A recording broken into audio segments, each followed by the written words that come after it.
All right, we are officially live, so the folks on YouTube who've been patiently waiting can see our smiling faces. So if you're kind enough to join us on YouTube, you will see that kind of like we've done if you watch these before. We're going to record the first half for the Vinyl Community podcasts, probably coming out next week, and then we'll just do freestyle and all that stuff. So thank you for joining us. And before I do that, let me go over here right quick. There's things I can't see. Let's go to the YouTube town. So buttoned up over here. Very professional in this production, so I apologize. Let's go here. Let's go here. Let's go here. First of all, before we get officially started, did you guys see the thumbnail? Please tell me you saw the thumbnail for this presentation. Surface noise? Yeah. I did not. Scott. Oh. Where do I see it? Well, in your subscriber feed, it would hopefully show this as a coming soon because I set it up this morning. But I don't want to ruin it. It's a joy. It's a joy. So go back after it if my light continues to work. I'll definitely check it out. I was at work all day. I didn't have access to anything online, so all good. All right. I apologize for that. Oh, there's nothing to apologize for. I'm going to apologize for this light. I've got a new light, so I apologize. It's junk. Anywho, all right, so we'll just kick off. Thanks again, buddies. We are back with another rendition of what I'm calling, hopefully it's not too corny, surface noise, branding, hashtag branding, at least get familiarity to this presentation. We've got a lot of the same players back. First of all, we've got my man Arnaldo Fidelios_frequency joining us. Good to see you, Arnaldo. Hey, everybody. We've got Jason Rojas, in parentheses, VC Nachos. Where'd he go? I think he went to the nacho bar, of course. So good to see you, Jason. Jose back for round 2. I'm glad you came back, Jose. I'm glad we didn't give you enough trouble last time. Jose Moreno. Glad to be here. Awesome. And then Scott Wilson, who I don't know. I don't know if we put the last one you were on the podcast, but you've been on one of these before. I think it was your baptism by fire. So I'm glad it was. Away. Awesome. Scott Wilson's channel is The Pressing Matters if you want to go check him out. But anyway, thank you guys for joining me. I think we'll have a lively conversation like we did last time. And of course, everyone watching Peanut Gallery. I don't even know if there's another term to describe the folks who watch these things. So we'll just stick with Peanut Gallery. So thank you all for joining us. What I'd like to kind of kick it off with is I went to a concert last night, and I'll kind of get into who I saw and all that sort of thing. But while I was watching the performance, it struck me that this band I really enjoy doesn't have like a compilation. They have like a ton of albums, indie band. And it made me wonder, like, and I know it's contractual. We can kind of talk about that. But why do some bands put effort or at least put out a greatest hits compilation and some don't? So let's just kind of kick it off there. And Arnaldo, we're going to lean in on you since you are close to the ground. No pressure, but I have an opinion, but let's hear from you first. What is the thought process as far as you understand it with greatest hits compilation from a business lens? Well, like you said, originally it's contractual. Typically, contracts don't provide for, may or may not provide for a greatest hits or some type of compilation package. They're usually added on afterwards because artists always try to probably negotiate a different type of rate structure because all the hits are going to be on that album. But I don't know. I think there are some cases, like, for example, Prince had exclusively clauses in his initial agreements, for example, where no greatest hits could ever be made. And as a matter of fact, the 2 greatest hits that came out were kind of like a settlement with Warner Brothers to free himself from his obligations to Warner Brothers. So that was kind of like a compromise that he did at the time. But overall, there is obviously some kind of interest in every label to want to gather the hits of an artist at some point and throw on an extra track just to make it even more attractive. And that 1 or 2 tracks, that makes it usually attractive for even fans that have followed that artist for the longest time just to get those 2 tracks. they will go out and buy the greatest hits as well. So makes sense. Yeah, that's the way I've always. I know it's not 100% that case, but usually my understanding has been it's a contractual lever. Either it's required or a band wants to get out of their contract, so that maybe they got some songs lying around and they want to put out that last album to then use the escape clause to then renegotiate terms. So good to hear it from the professional lens. Awesome. All right. So all that said, got me thinking, what's a band, and we'll go around the horn here. What's a band or artist that you're, I guess, kind of overdue or surprised that they've never gone down this route? Like if you think about, they've got a large body of work, they've got some really great hits. Is an easy way to kind of what you're talking about, Ronaldo, is like potentially a cash cow, especially if you're trying to indoctrinate people who aren't going into the deep catalog. So Scott, we'll start with you since you weren't with us last week. We're gonna give you the new guy treatment. All right. Oh man. What comes to mind when I ask that question about like an artist or a band that you think is long overdue, or you're surprised that they haven't done a greatest hits count? I'm afraid I can't answer that. No. And the reason is I am more tuned into the albums as they are presented originally, and very rarely do I go for a greatest hits comp. I can't think of anything at the moment. I'm sorry. No, it's okay. And it's interesting you say that because, personally, if I'm buying music on vinyl, which obviously we all do, I'm not generally inclined to buy compilation albums unless it's something that's like a soundtrack or something that maybe is a deep cut or something like that. So I can appreciate like start to finish looking at an album's interpretation as, complete work as opposed to, picking the piece of it. Jose, I saw you nodding. Jose, what same question. What's an artist that you feel is overdue for like a greatest hits compilation? Look, I'll say this. I can't think of a band that like I can think of a couple, I guess, but that doesn't have a greatest hits already. It's always like even the prog bands like Gong has a compilation. Talking Heads has like a compilation as well that I've always missed when I see that on vinyl.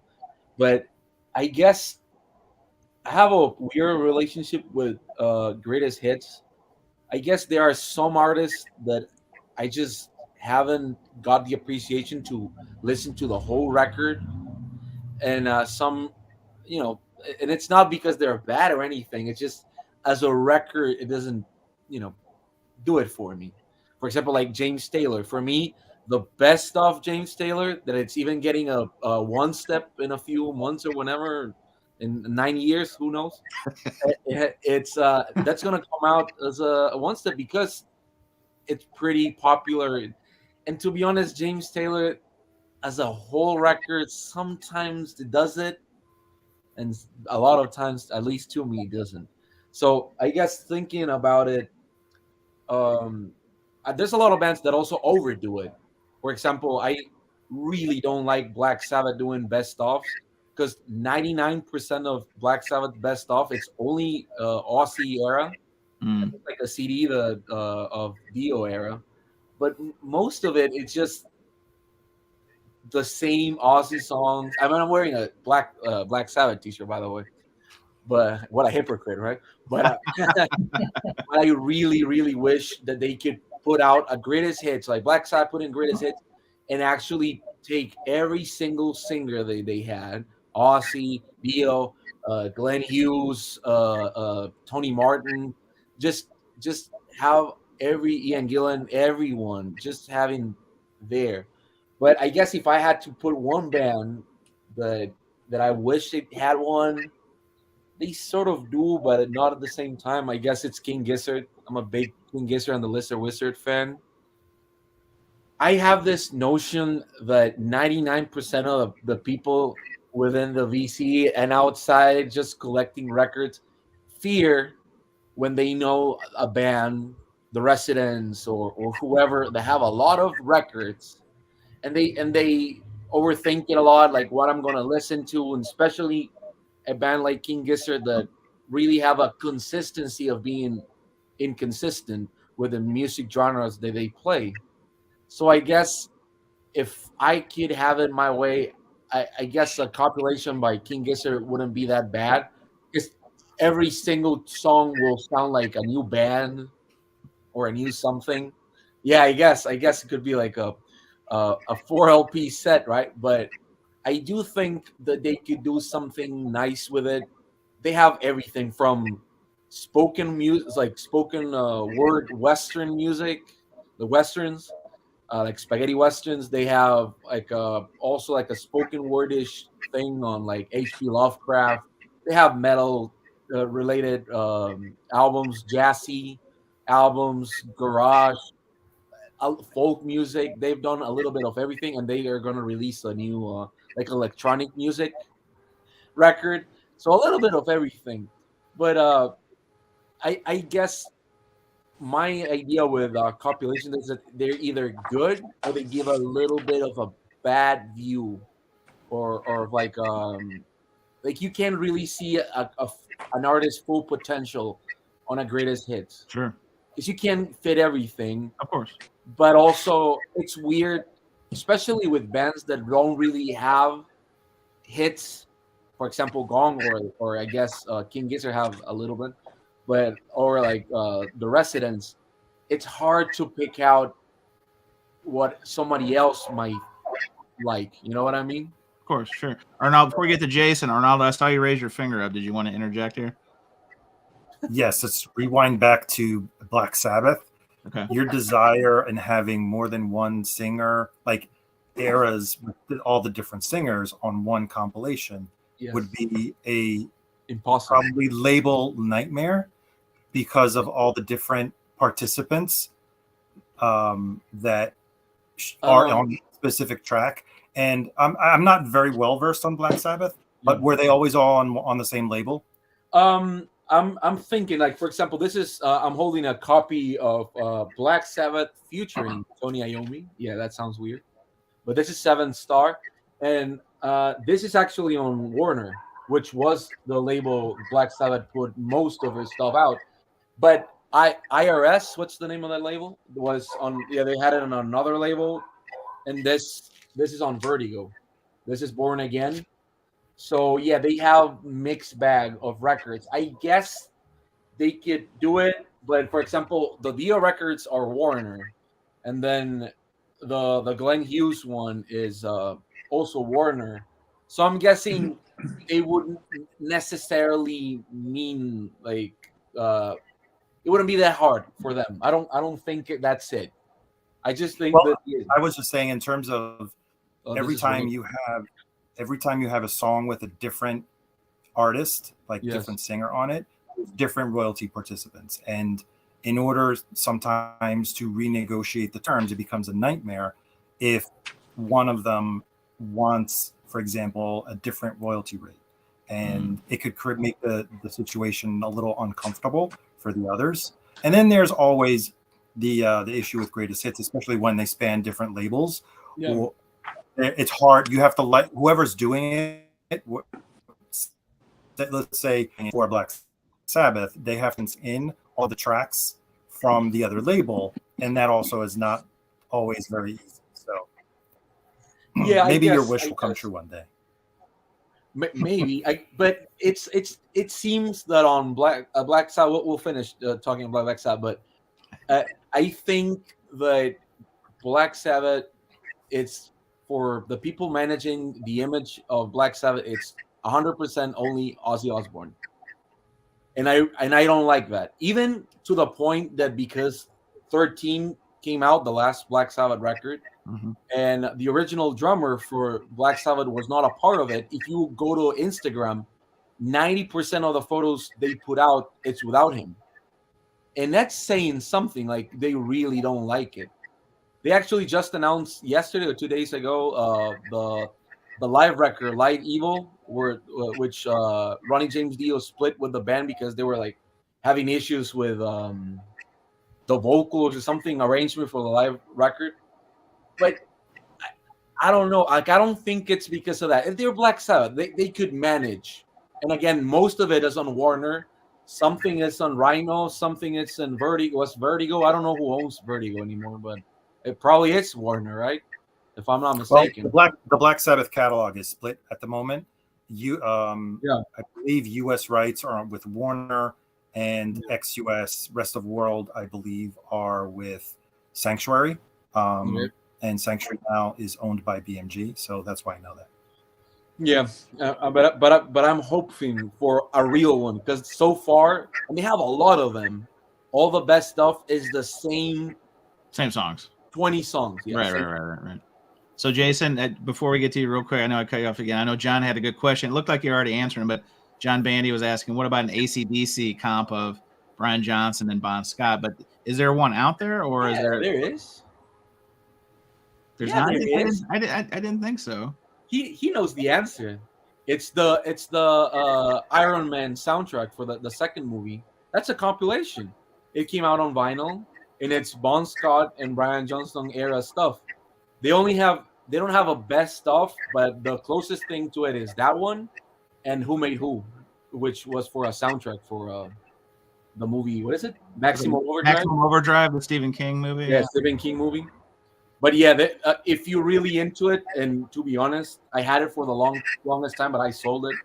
It was the soundtrack for because it's only AC/DC songs for Iron Man 2, which I've never seen. I've never seen Iron Man 2, but I own the soundtrack. You're not missing much. I think it was written during the writer's strike, so some would say. Oh, really? Yeah, so some would say the writing wasn't quality. All right, Jason, we've put you off long enough, so no suspense. The build-up is intense. How do you answer this question? Putting you on the spot. So, what band is overdue for a comp and greatest hits? All right. It is a band from 1982, Everything But the Girl. Now, this is their last release from 1999, called Temperamental, where they went into more of a, I guess, electronica, trip hop kind of thing. They're coming back with a new album. I think it comes out in 2 weeks, I think. But they've had no greatest hits, right? This one's from 99. They formed in 82. You see where this is going? This is like no, and the group is 2 people. They're a couple, I believe. So, it's kind of strange, right? I think they stopped the band in 99 because they hit the big time and there was nowhere else to go, right? That's right, Jason. Jason says Everything But the Girl, Mr. Hall of Fame. That's Brandon loves that. Yeah, he really enjoys that band. I do know that. This is actually, I think you can get the reissue of this. It's affordable, but I hope they're affordable. Jeez. But it's like they just evolution of like doing like, because they were like a very jazz pop folk, and then they moved to more of like an 80s commercialized sound, and then they kind of went to an acoustic sound, and then I think that song called Missing, which was super popular, that's like a remix that a DJ did, and then it just like put them on the map again, So nice. All right, Arnaldo, back around the horn. Well, who is your nominee for this extremely important question? They only have one serious greatest hits out, actually 2. The last one came out in 99, I believe. And since then, because that was the end of their era on EMI Parlophone, since then they've released 6 albums. And I'm talking about Duran Duran. Ah. So, yeah. So you're not going to count Decade? You're not going to count that? I'm sorry? You're not going to count Decade? Do you have that Decade album? came before greatest.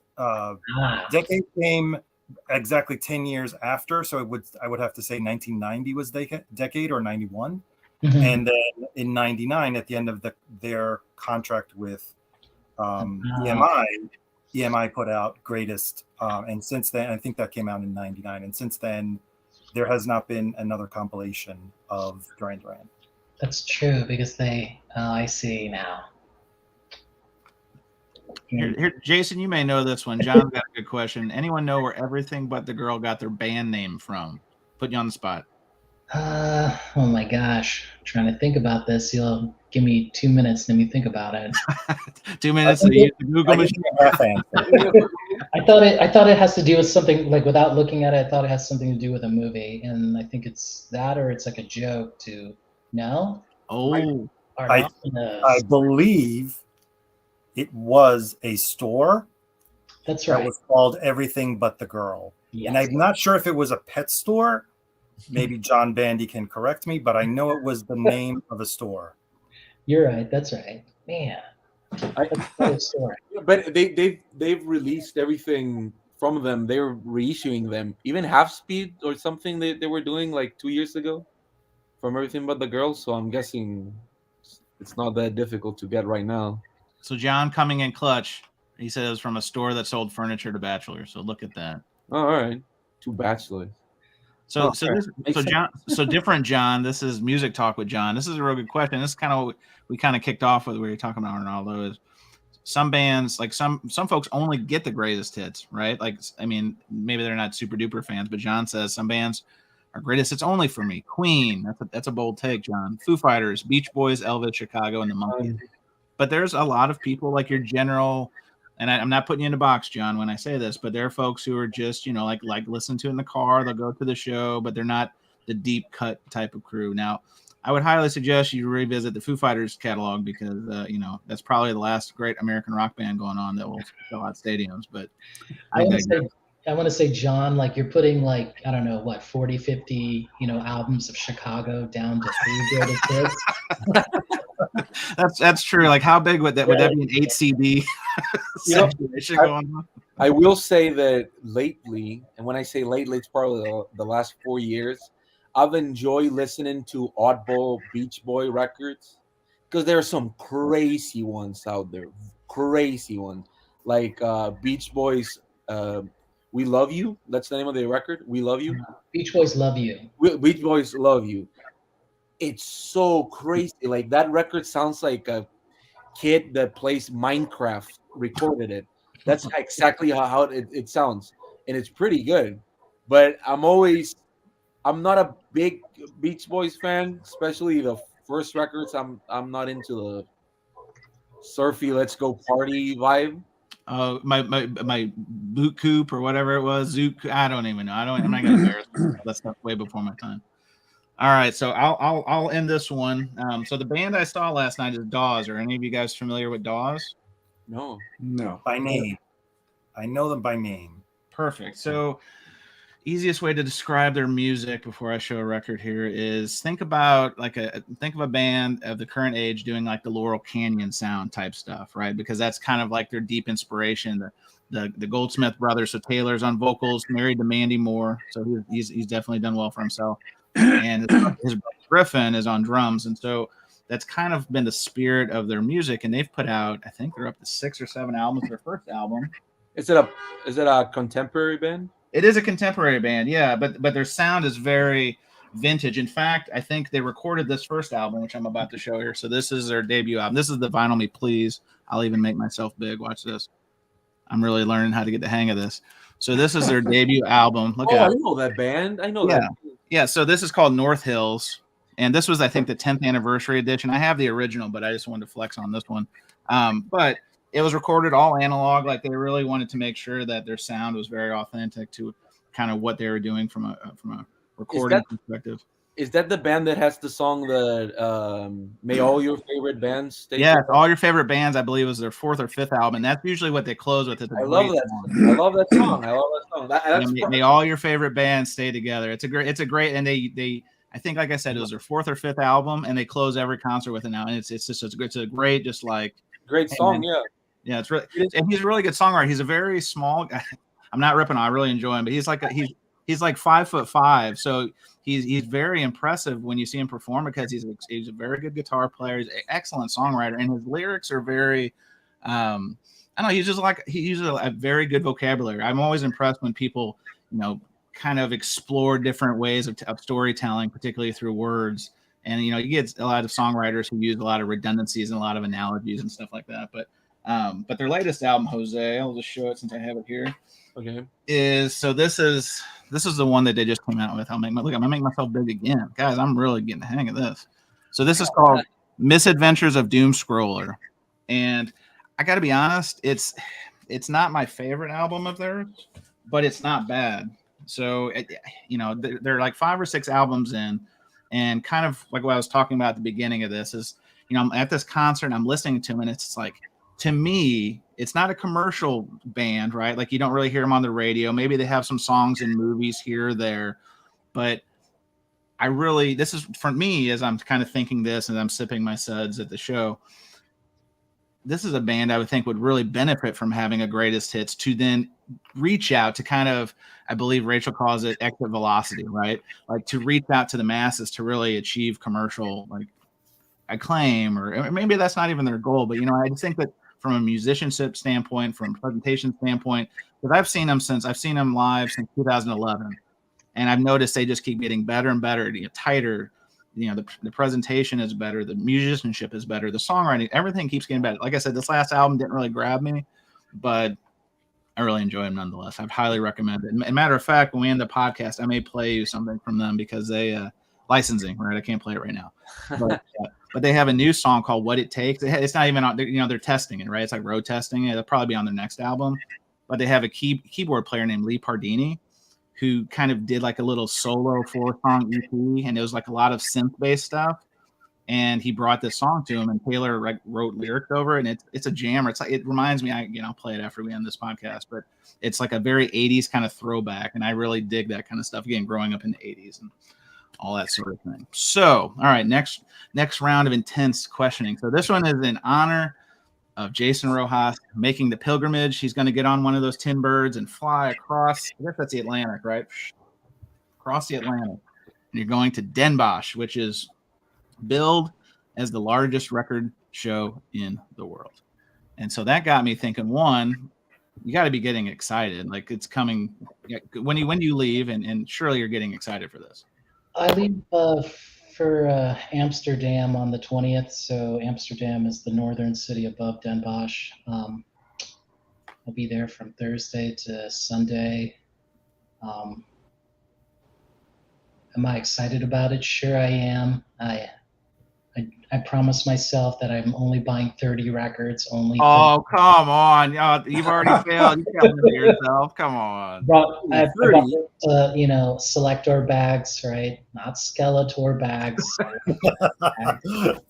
That could only fit 30 records. And then it was kind of funny. I was talking to a friend of mine, and I realized I hadn't tested the Selector bag first. You can definitely ship yourself some records from there. Yes, but that's asking for trouble. Like, I have a friend, Jose, who lives in Amsterdam, and I can say this. She actually asked me, like, can you bring the special lipstick for me in Amsterdam? So if I buy her the lipstick, right, then she has to return the favor of shipping records from, right, the Netherlands back to me. So you see. Yeah, but it's a good thing. Oh, by the way, just to inform, Elliot Cruz has that record that he's talking about. It's pretty good.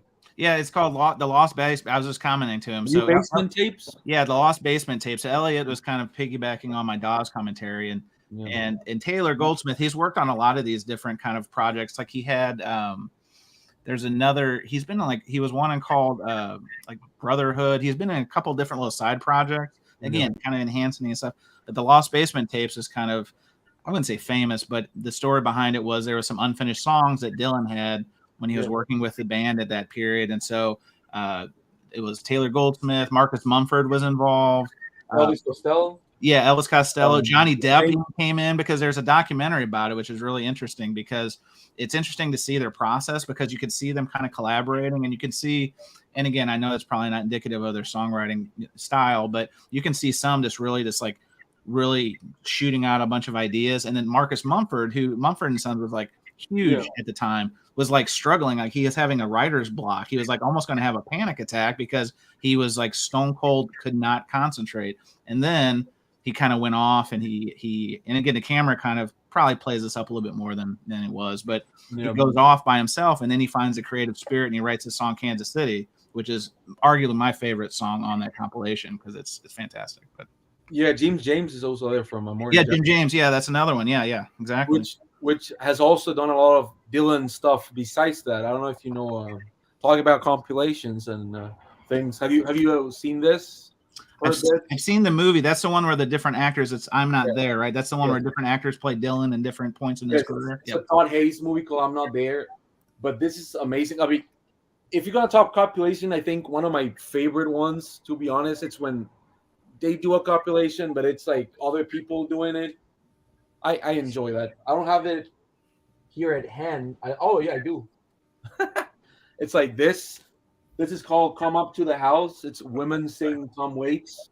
I don't know if you know this, but it's a pretty good compilation. It's only Tom Waits songs, but are singing by women. So it's like Joseph, the female group, Amy Mann, Phoebe Bridgers, Roseanne Cash, Iris Dement, the Wild Reeds. But it's pretty beautiful. And the Phoebe Bridgers song, Love Her or Hate Her, that's pretty good thing. But yeah, but the I'm Not There one, I would suggest it because it's all over the place. The Black Keys are here, and Sufjan Stevens. Everybody from Sonic Youth is here. Yo La Tengo, Cat Power, John Doe from X. A bunch of people. And I really love it. And then the Bob Dylan song at the end. It's from the Basement Tapes as well. The last song, I'm Not There. That's the connection, I guess. So back to Den Bosch and the record shows. So Jason, before we move around the horn here, so you're gonna quote unquote try to stick to 30 records, but I'm gonna place a gentleman's wager and say that you're going to exceed that amount. I'm just guessing, but at least going in with so that kind of leads me to my next question is, do you, and maybe it's going to be different for Den Bosch, but generally speaking, do you go into a record show with a game plan, or do you just, like me, is it I know it when I see it kind of thing? So it gives you flexibility to not be beholden to an amount of records, or you're looking for only 3 grails or whatever. How do you approach record shows in general? And will your approach be any different than Den Bosch? Let me kind of have a backstory. So I've been to like record shows since I was, oh boy, I don't know, 15, 16. Do we lose Jose? Jose hated the question. He's out of here. He's had enough of this. He's going to go listen to that Dylan compilation. I mean, when I was like younger, I couldn't like afford like any of these like big records, and like, I vowed one day, right? Like I will get a bigger job. I won't get as many records as I want. No one will tell me to say no, like no one will. Because I think I've told that story like when I was, I think 16, 17, whatever, like I held the Led Zeppelin 1, right, with the turquoise, and the guy at that time was asking, I think like $250 for it, which but you have to think that was like 1997, so that, again, that was a lot of money back then, and I held it and then had to put it back and cried in my sleep, of course, but at that time I could only afford so many, but like as times changed, as my job and my income grew, right, there wasn't too many limitations, but it wasn't going there to buy like hot records. It was trying to get deals, and try to get these rare records somewhere below, 20. And then, as my income grew, maybe below 40, see where I'm going, below 60. Of course. And the thing was, it's like, I think about records differently, like if you can get it at a single digit, like that's a really great deal and you like the record, then go for it. 2 digits, okay, 3 digits, like that's probably a good steak dinner and a salad and a meal and a couple beers, but now you're buying one record with that. Hey, go to Applebee's, you get that 2 for $20. You can really stretch your dollar. I'm just saying. But I mean, you see what I'm saying? Like the more you spend, like then you're taken away from, my internet went off. Oh, you're okay, Jose. John said you were stuck in a smile, so I think that was it.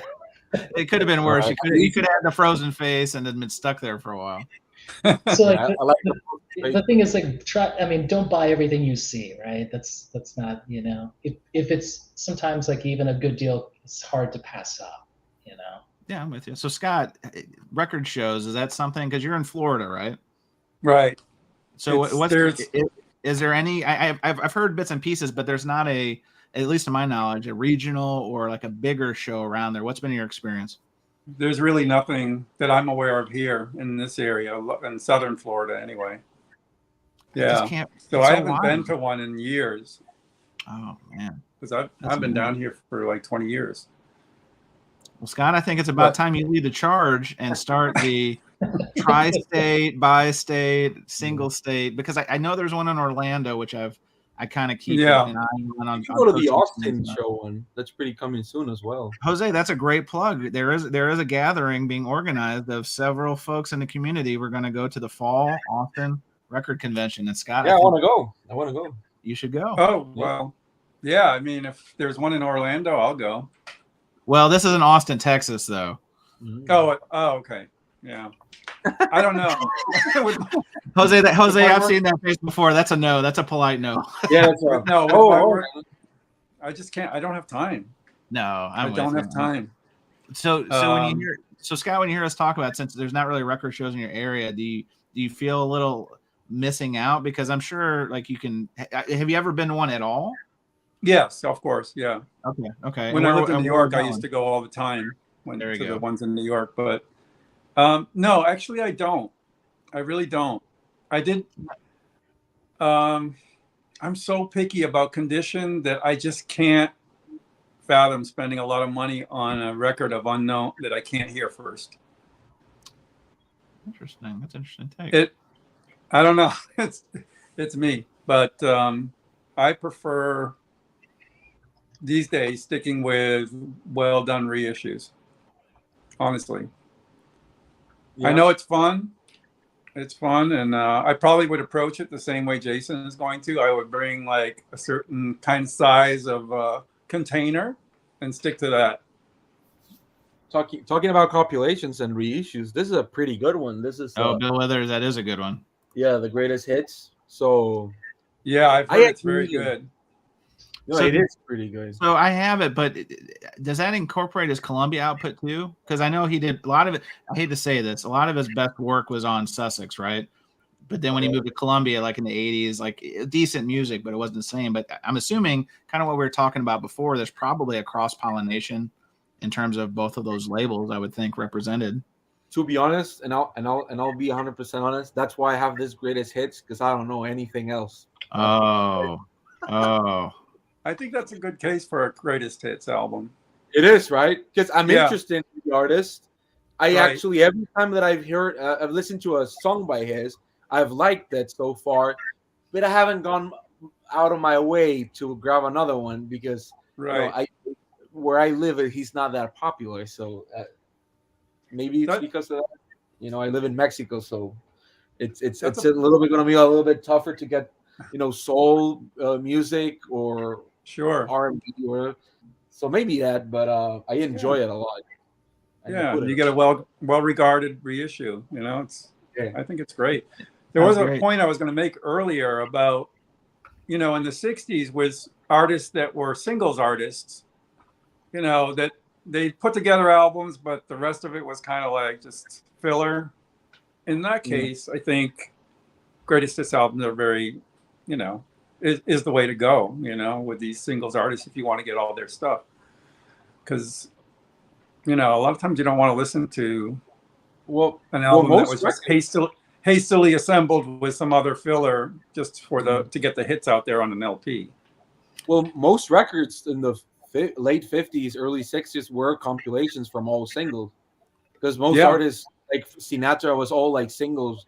And all the 10 inches and the 12-inch records they were putting out were basically just compilations for like singles. Right. So you can make the point that they were all really just best of. So then Sinatra. Oh, go ahead, Scott. Then Sinatra kind of pioneered the concept album and put out all those suicide albums. The wee small hours. And that kind of transformed the album as an art form, and that's kind of what I was alluding to earlier. So Scott, to speaking back to the record show topic, it looks like we've already got some people open invitations from some really good people. So Marcia, love her channel. Marcia P says, "Come to Orlando, guys. We can make a day of it." So even if you don't want to buy records, Scott, we got open invitations. I think Music Talk with John There's a record show in Tampa. So see, raising the information level here. So Tampa Bay Rays. I've been to it. No, I would love to go to one down here. That would be great. All right, Arnaldo, let's go to you, and then we'll go to Jose on this one. So, record show, is it a preparation exercise, or you just kind of go in with a general idea, but do you know it when you see it? What's your approach generally when it comes to record shows? Kind of, I know it when I see it. I will, depending on the time and what I'm into, I will look for specific things.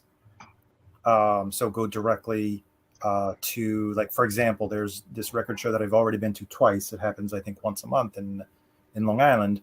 They have a list of the vendors that are upcoming, and I was actually looking through the list to see if specific vendors were going to be there, which I had seen the first time, which had really good stuff. So that's one type of preparation that I do. If I'm going to a record show that I've been to before, but it's just repeating. And I had actually a question for Jason. So you said you're going to keep it at 30, and you're going to be there 3 days, right? Impossible. Impossible. Buy all 30 records in the first day. Yeah, you can. So I'll say one thing. Like I spoke to Jose a couple of days ago, and he had a great recommendation, which was to bring records for trade, right? So I will bring 10 records there that are hot, like that are fire, like records, you know? That was going to be my topic right now, but yeah, all right. so Jose is like very smart. Like he suggests this, and then I was like thinking, oh, I will bring, I got 10 good ones that are, dupes and, ready to be like, no one's going to have it. They would, and we talk about it. It has to be, American records. Once. Yeah, I know that. I know. It is. So Patrick, to that point. Do you think they would, 100% to trade? 100%. I've done it so many times. Last time that I was in Barcelona, there's a big and beautiful, and I recommend it to everybody, twice a year, the Barcelona record fair. And a lot of people from all over the world come there, and then they sell their stuff. And what I've always done all my life, when I travel to another city, I get records that I know people would want over there from around the world. And I go to record stores, and if there's a record fair, and just trade records or sell some records out of that. It's not a necessity thing. It's more because, there's stuff that I have here that people won't really care for where I'm at, and over there they are. So yeah, my suggestion to Jason was grab 10, 15 records, US pressings, right? That people would really want over there, and they could be very, very common stuff, but that they could be like a Howling Wolf record that I said to Jason, like blues it's very, very over there. If you have the biggest smoking gong, it's like if you have like a early reissue or first pressing of Velvet Underground, they love that. If you have that, you're good to go. So stuff like that. Jason went to get a grail. Oh, here it comes. That's a good segue. So, Jose, generally speaking, same kind of question. Yeah. Do you go in when you go to a record fair? It sounds like you come in with some degrees of strategy. If you're bringing things to trade or barter, or kind of leverage and other deals, what other kind of approach do you bring going in? Do you have a game plan outside of what you were just talking about? To be honest, I have a very small idea of records that I want to get. And it's mostly based on where I am. For example, if I'm in Austin, my dreams are going wild, thinking I'm gonna get like a Rocky Erickson signed 13th floor elevator. But of course, I'm not gonna get it. But that's all in the back of my head. Sure. So I do have a small list of things that I want. Yeah, you see, you talk Jason, and then he pulls out some Howling Wolf. You see what I'm talking about? Jason, side note, we'll get back to Jose in 1 second. Side note, Jason, I just had a brilliant channel idea. You should do records on demand, because honestly, I have a feeling at this point there's probably few records, and we should give prizes if someone can stump you and call out a record that you don't have, and then we Right. send them like a T-shirt or a bumper sticker or something. So I'm sorry, Jose, please continue. No, don't worry, don't worry. My suggestion would be like to always know where you're going. For example, if you go to Austin, you're probably gonna get a lot of like psych, garage, music like that. It's but there's universal things that everybody wants, right? Of course, like Jason has the Led Zeppelin, The the turquoise first one. Led Zeppelin. Jason, you might as well just get it tattooed on your face at this point. So Oh, no. what I suggested to Jason was that if you have records that you know are valuable, but you don't necessarily listen to, my suggestion would be use it to your advantage and maybe interchange it for something else. Get a little money from like a vendor. Be like, hey man, you know what? I'm here. I'm not a vendor, but if you want, you can have this record for maybe a lot less than Discogs. I know you have to resell it. Maybe do a little Pawn Stars moves here. I take all the risk, kind of thing. But once you have that, Oh, gosh. they pretty much are gonna, especially if you have niche records. If you have like DNA's first record, or I don't know, the Ramones '90s records, stuff like that people are like that are really into, are really gonna pay money for that, especially Psych and Garage. So my approach is more than likely just trying, have an open mind. I really don't have like a big expectations all the time. I prefer to be open minded. Be flexible, right? Yes, if you'd really wanted to find something, maybe do some research. Like Jason's gonna be in Europe, so maybe just what are the most difficult to find pressings of you, like European press records, something like that. And little by little, those covers are gonna be stuck in your head. And when you see it, you'll be like, "Oh my God, I can't believe I found this Dire Straits record. That's definitely not valuable." But if you want that, you'll be able to differentiate, from the other things. So Yeah, and I would say to add on that, Jose, I think that's been one of the things since I've been watching people make YouTube videos about records, is that I would just watch them for the flips a lot of times, Yeah. because just to your point, when you see that visual cue, and then if they talk about it, then you learn. So then when you're out about what that represents. And even if you don't remember exactly, at least remember the image. Yeah. And you'd be like, okay, there's something about this record I need to pull it, look it up, check out the dead wax, all that stuff. And also, if anybody is like traveling overseas, I would also do a little search on records that you may like, but the pressings over there in Europe are not as expensive. For example, I was talking with Jason about Tom Waits' Rain Dogs, and I have that record and I love that record, but it's like I never wanted to pay $150, $200 for a mint condition copy for that. So what I did was, when I was over there, I looked for a copy, and I have it here in my hand. This is Rain Dog, and this is the European version. This is from Spain, and it sounds pretty amazing. It's very clean, and it's on the same label. So you're not actually missing anything, and your wallet's gonna maybe thanks for it, because I paid 20 euros for this pressing, and on Discogs I think the same pressing, it's like 50 or 60 euros, the cheapest one right now. So my suggestion is, like, if you really like a record, even if the band is from over here, from the US or Canada, you might get good deals.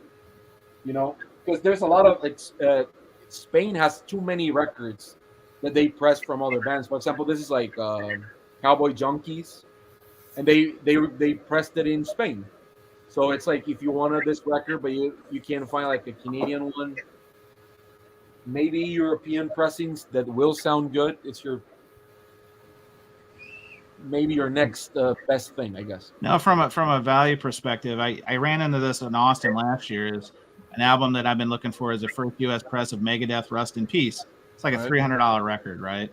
But the record gods smiled on me, and I was rounding a corner, and this vendor was putting out records, to your point, Jose, of European presses from the same time that were a fraction of the price.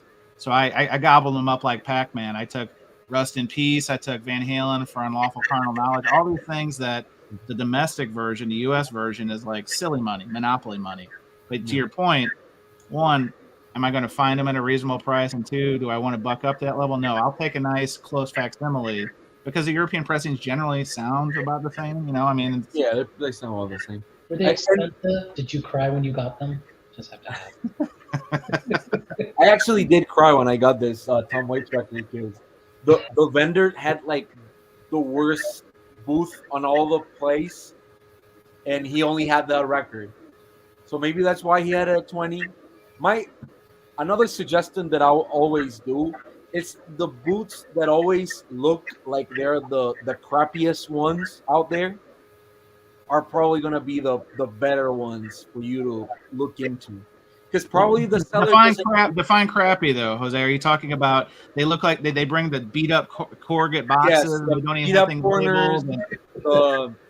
They look like Taylor grifters. Like help me understand what the crappy vendor, because some of them, I've been to some of these shows. I mean, body odor is a choice, and they make the wrong choice in a lot of these situations. So they have a crappy vendor. Like I'll get, if anybody's selling more than one Charles Navour record or like they have like 25 Frank Sinatra records or Perry Como, they probably have something there again, because all the people that have the gems, they have like the first pressing of Velvet Undergrounds, and they have all the US, European Ozzy Osbournes when they came out. Yeah, they have the UB40s for $100. You're looking for a UB40 under $50. I know a guy. if you're looking for that and you see the guy's wall, all the prices have been Discog looked. Of course. So my suggestion is that if there's a guy that has like a very small booth and he doesn't have even a wall in the back just for like Holy Grail pressings that he's going, he probably has something there that he's not aware, and you can snag out for a better price just because of that. So my suggestion is don't overlook just because you think he's not going to have anything, even a soundtrack. Yeah, but I think to expand on that, Jose, I think it's like anything else. If you put in the work, you know what I mean? Like, you shouldn't judge a book by its cover, especially in that scenario, right? Because I have found some sneaky good stuff in vendors. After you make the rounds about 3 or 4 times, and you're just kind of like, okay, should I or shouldn't? Like, we have a guy at my local show named Frank, and Frank is a $2 disc guy. And he 80 to 90% of what Frank brings in on his wheelies, and it's the same stuff. But I'll always look at it because every once in a while, like the last time I did, I pulled a Buckingham Nicks Ludwig pressing, right? And I got it for a song. You know what I mean? So it just goes to show, to your point, don't judge a book by its cover, but you get in what you put in, and make those fingers work for it. I'll give you a quick example, all right? So I was in McAllen for the weekend in Texas, and you know how we all hate going to like Goodwill and stuff like that, right?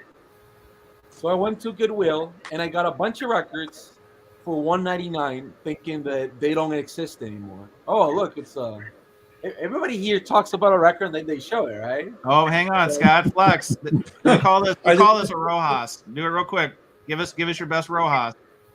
Yeah, doing a. I just want to see if this is a Ludwig pressing. I never checked. I think the Ludwig was like a second pressing, if I'm not mistaken. It wasn't original, but I don't have it in front of me, so I can't say that for certain. I got to look at Under the Light. Hold on. All right. If your seller has a lot of MoFi records or analog production records, the records are gonna be overpriced. That's run. That's my take. Run. That's my take. They got that steel dead stock. Run. That's my take. Look, I just want to show. Like, I got this. So I saw this Kiss record, right? But for $1.99, how are you gonna say no? Look, there's the price tag. Goodwill. Is it a blue label, Jose? No, this is the Casablanca normal one. It's not the blue Casablanca. No, it's just the regular like white one. Yeah, with the cameras. I got this Real Yankovic for $1. What's the verdict, Scott? It says Sterling PRC. So it's not. No, yeah, it's No, not. maybe Patrick, the vinyl archivist, can tell us. And look, I got this for $1.99. So now, Clean Jose, as hell, I think that's your score of the Goodwill lot there, because that's a consistently $40, $50, $60 record. yeah, I actually got all this stuff. I got this for a friend, the Queen, the game. So Wow. and Toto, which I don't plan to listen to this record at all, but I have it now, I guess. Elliot raises a good point here, because he says local sellers just there for that one stop on a circuit are the best sellers, selling from their collection or for a friend. There are certain sellers I've noticed in my area. There's a guy called Motor Soul who I think he's in Tennessee, but he comes up here to St. Louis. I've seen him featured on Bob Bradley's video several times, but he makes that circuit. He makes that how would you call a 4-state? Quads, I guess it'd be quad state circuit. So, but those are usually pretty good vendors, except when they're coming with the sealed dead stock that's Analog Productions. Oh fuck. Yeah, because I buy from them, right? Of course I have them, but I'm just saying that those sellers are always very aware of what they have, For sure. and they prefer to oversell a record for $10 than to have it for $10 less than Discogs, because people are gonna buy it. So I don't understand why would you have Discog prices at the place, because it doesn't make sense. People want to buy things that they couldn't buy elsewhere. For So sure. another good point about going to record fairs is like absolutely never buy stuff that you could either get on Amazon or that you can easily get yourself on Discogs. And to be honest, I really, really, really don't like when people sell those that everything is on print that Right. you can get anywhere You else. can get readily available, sure. Well, right now, the laziest sellers are selling the Target and Walmart records, and it just blows my mind. Like people are selling it for a little bit Full retail. more, Yeah, full full retail. retail, or a little more because they have the color that came out like a year ago instead of right now.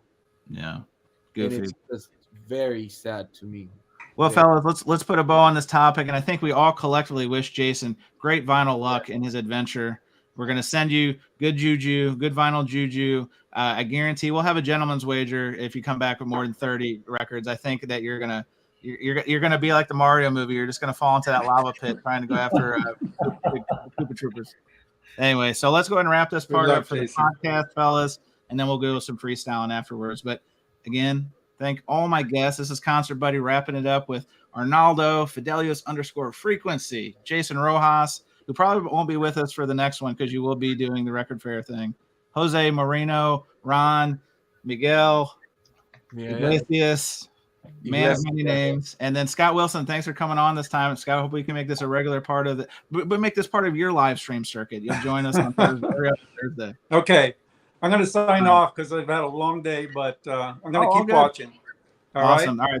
Thanks, guys. We're going to cut it here. And thanks for listening to another version edition of Vinyl Community Podcast. Thank you. I need one of these things. This is what I need. I need one of those they call that a marker, right? Okay. Anyway. All right. Fun time. I'll see you guys. See you, Scott. Thanks, man. Bye, Scott. All right. Bye. Cool. All right. Well, I'll throw out the bat signal if anybody would like to join us now. All right. You didn't ask your question, which band. No, we'll come back to that one another time. That's why I put that. You were ready. I'm sure you were ready. You probably got to join. I was ready. I'm so sorry. I was ready. Jose showed too many records. I'm going to be honest. Jose showed so many records. I had to keep the show. Remember, I'm the producer. I got to keep the stuff tight. Oh, here he is. Hang on. All right. I'm sorry, sir. I'm sorry. Who are you? I'm sorry. It's not an RL. It's a Sterling. Well, what's Sterling? It's Sterling, but it's Patrick I is going to check if this non-RL is a Sterling. Is it? I don't know. He's checking. He says he has 3 copies. I bought this, I think, soon after Rumors came out. So we sold this in our store. It was in print then. So. I've never seen that record in person. I haven't even listened to it. I'll listen to it till I get it. It's not totally rare, really. I mean, over here it is, I guess. Oh yeah, over there, yeah. Jason, when do you leave? Next Wednesday, so Wednesday night. Oh, I thought it was this weekend. Nope, next weekend. Because I saw an Instagram thing of an opening party there, or an opening preview. Is this an Eyes Wide Shut situation? Don't do it. I saw it today on Instagram, a Dembosh, whatever it was. I don't know. I know that they're having welcoming party or something. I know that they're having like a dinner party on Saturday, and then they were asking do you want to? It's a 3-day thing, right? Friday, Saturday. We have an answer from Patrick. All right, Patrick's got. I knew Patrick could find this one. The etching is the same of the catalog number. Okay. Oh, check that out. My etch catalog. Maybe Patrick can sell me one of those. And, okay. That record is not cheap if you're looking for an RL.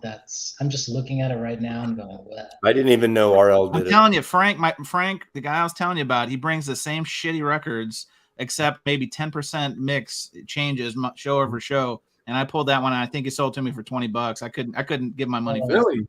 Wow. Patrick is becoming more of a shit disturber than me lately.